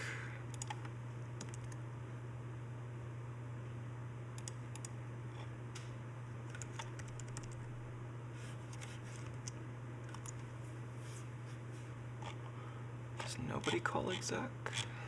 Somebody must. Oh, yeah. So nobody is called exec yet because that was part of the save file thing. Save file, load game. There's a little bit of support for new games, but not really. So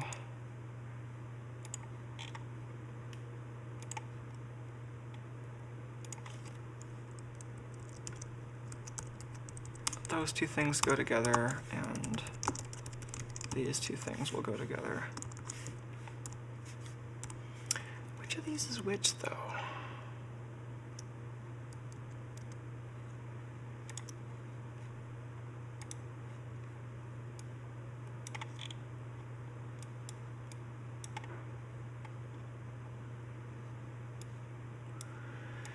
This is lab.exe. Current world ID has a bunch of options. Okay, and see, well, a lot of these are main game worlds. So I think if you call lab with one of these, it either wouldn't load right, or it would try to load, it would try to like re-exec a different exe file.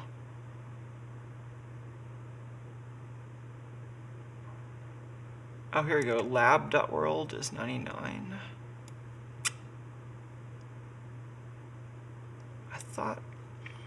I guess 99 was the same command line argument we were passing to start a new game also, but we hadn't actually been setting the command line because we didn't call load game, and that's what would actually set the command line. So let's try this.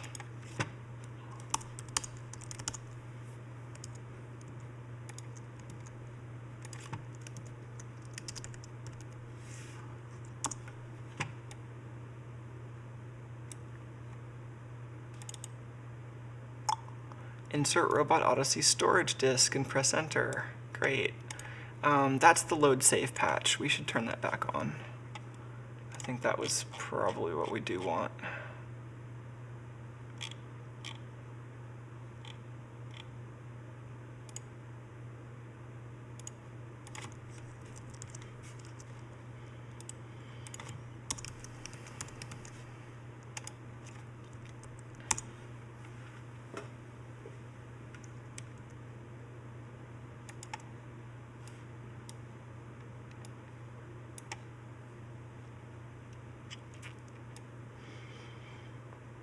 I did the best I could with the scaling, but the resolutions are not an amazing match. I think vertically it's close enough that I could, there's like a blank line or two, but it's, or no, there's a bunch of blank lines, but letterboxing it vertically made sense. But the original game did not use square pixels, it used rectangular pixels. So some scaling is kind of necessary if you want the aspect ratio to look right. It was also just wider than the DS screen pixel-wise, so I did need to scale it to squish the screen and fix the aspect ratio.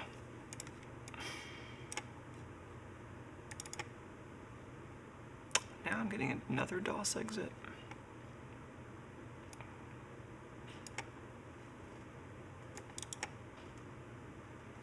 Should I try a different number?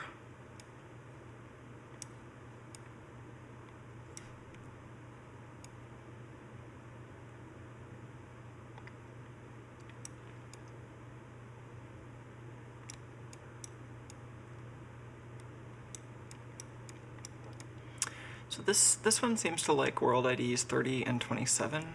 Do those show up in this other table too?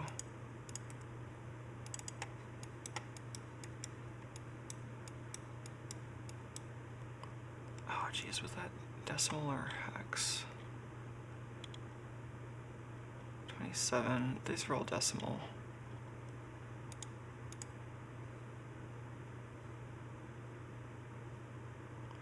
Oh, what is it doing here with 99?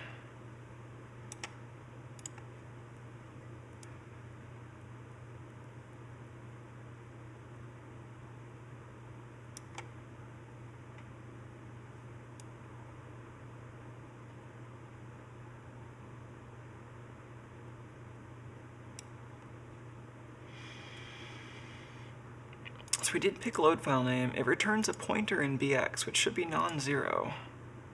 So we should end up over here. Which means that...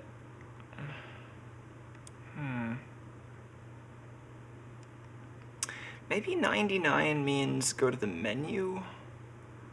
Because it definitely seems like it doesn't actually want to load unless the world ID is 30 or 27.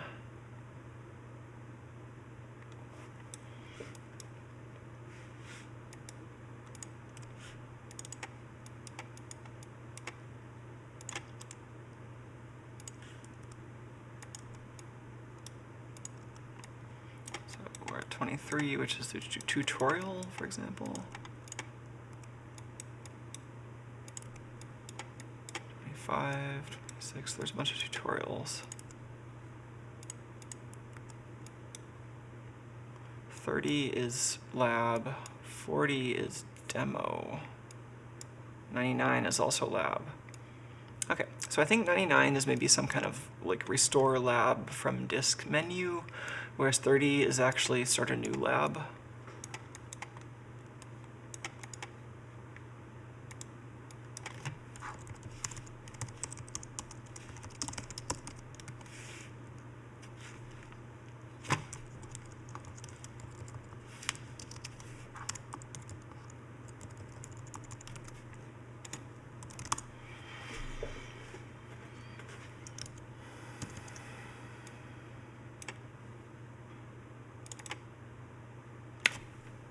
Ah, that's how it's supposed to work.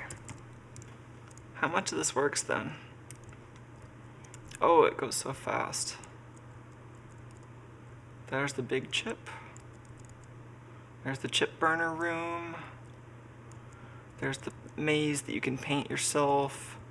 There's actually another keyboard key. Usually you can press P to become a paintbrush here, but I don't have that mapped to anything. The idea is that you can make obstacles that the robots can bounce off of, but so you can actually edit the walls here, which is pretty cool. This is the only area in the game where you can edit the walls and become a paintbrush. And then there's like a little area where you can build circuits. There's a shape editor. There's a sensor stash over here.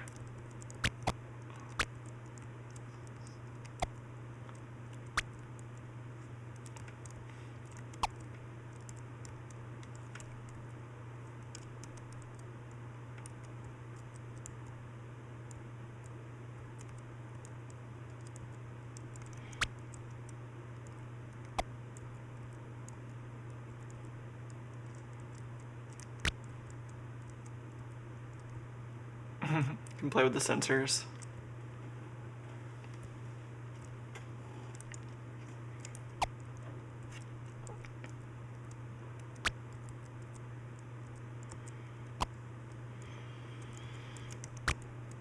The hold down button to move slowly thing is really getting on my nerves. So we could try wiring this robot so that it tries to actually follow that triangle if we wanted.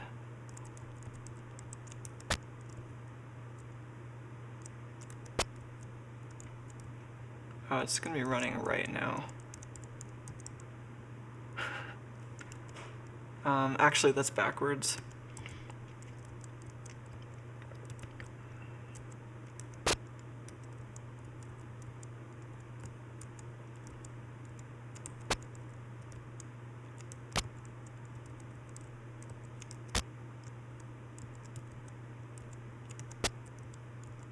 Oh yeah, and the wires always go clockwise, I guess. Oops.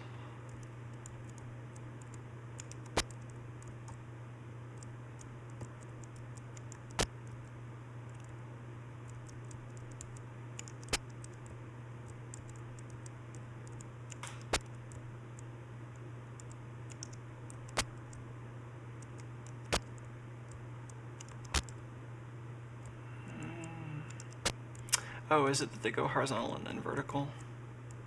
I think that's it.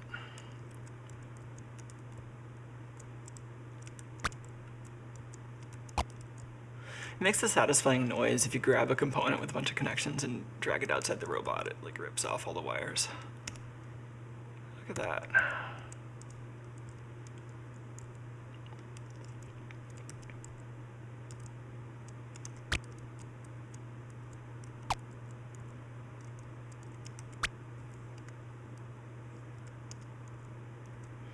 So I think it only senses objects when nobody's holding them.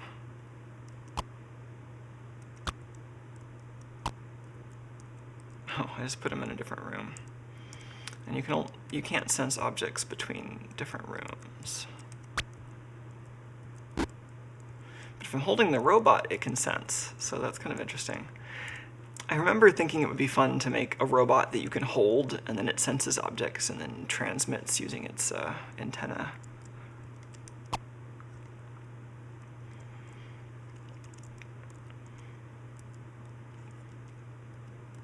So I have the L bumper hooked up to the toolbox button, or T on the keyboard, and the R button hooked up to the remote. You can summon a toolbox anywhere you want. Like you can bring a toolbox into the chip and then drop it and open it, and then start wiring up gates.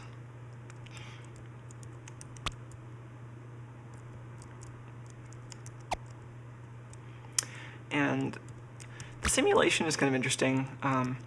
It's basically a full electronic logic simulation. It just has some small limits. Like, I don't think you have that many parts. Like, you can see how many you're pulling out here. So you have 15 nodes left. You have 31 gates left. There are a limited number of sprite slots you get for the whole program. And there's a clock. There is an actual cycle time that the logic has. There's basically a single unit propagation delay between any gate or node. So like I could wire up a little oscillator, for example.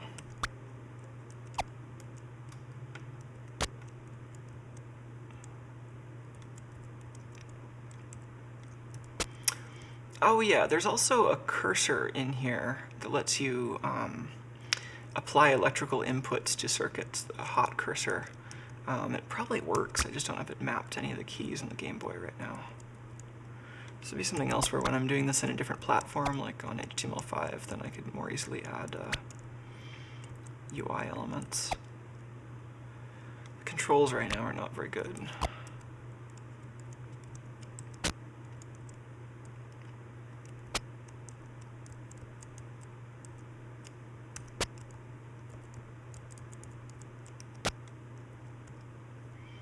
So I can make connections, I can move stuff around.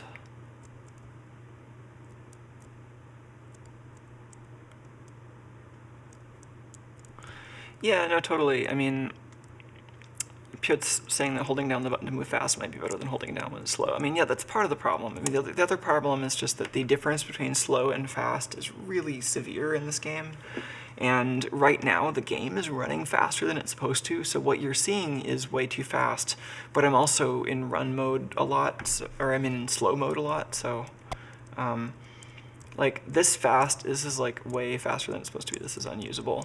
And the slow mode is actually fast enough to be usable, whereas normally slow mode is actually really slow. So yeah, the controls are annoying enough. I don't know that I feel like wiring up a whole circuit in there right now, but this appears to mostly work.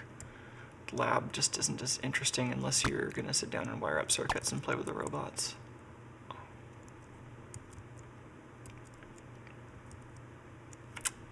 Whoa. We got a corrupted sprite on the bottom screen. I'm not sure what caused that. So I mentioned those sprites are generated by another instance of the program. And so we copy part of the in-memory representation of the game state to that other program and then let it render. Oh, here we go. That's weird. I wonder why that's happening. It's like when my cursor is in that area, something gets corrupted.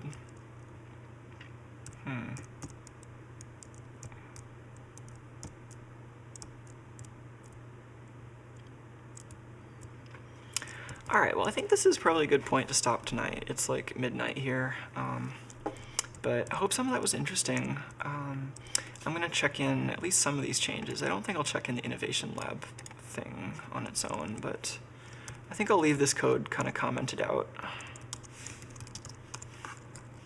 Let's do this. If one that, else this. I think if I check it in with this, then the save file menu will be disabled and it'll just start a new game, which is maybe a more sensible default state for it to be in.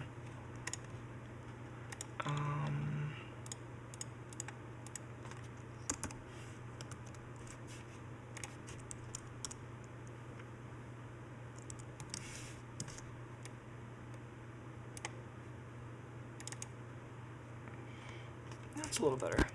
Still not playable, but in a slightly better state.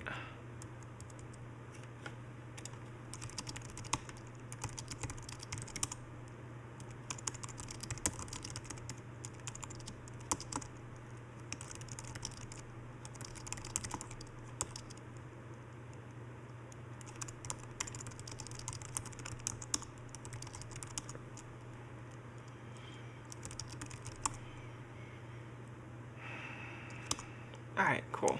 Well, this game is still not in a state where a ton of people can play it, but it is not as bad now. And at least not as bit rotten. It's now back to doing pretty much what I expect it to do. And maybe in a future stream we can start to port this to a more modern environment of some sort. As I was saying earlier, I was looking into HTML5 game frameworks, and there are certainly some good options. It seems like no matter which direction we go in, the first step is to just port the core of the game, and that seems like it'll just be basically worker threads and maybe canvas, so it won't matter that much what frameworks we use, if any. But yeah, I hope that was interesting. If you have not played this game, I encourage you to take a look at it at some point. It's, like I said, running it in vanilla DOSBox, you'll have keyboard problems. So either use my patched version or run it on a real machine, or QEMU maybe. I don't know how well it works on QEMU, but it'll need an emulator that can handle cycle-accurate PC speaker emulation and XT keyboard and CGA graphics. So it's kind of an old-school mixed bag there. Or you could play it in DS, and it would just be missing save file support and a bunch of other important things. So, yeah, bringing this to the browser seems like a good idea. And thanks for joining, and special thanks to all my patrons, all the folks who keep this channel going, and send in hardware, send in money to help me pay the shop rent. That's all been great, and I'm just trying to see if I can come up with a good mix of edited content and streaming content. So if there's stuff you like, or if there's stuff that you don't care for, let me know, and I'll try to incorporate your feedback and just try to make this the best I can. So I'll see you all next time. Happy hacking, folks.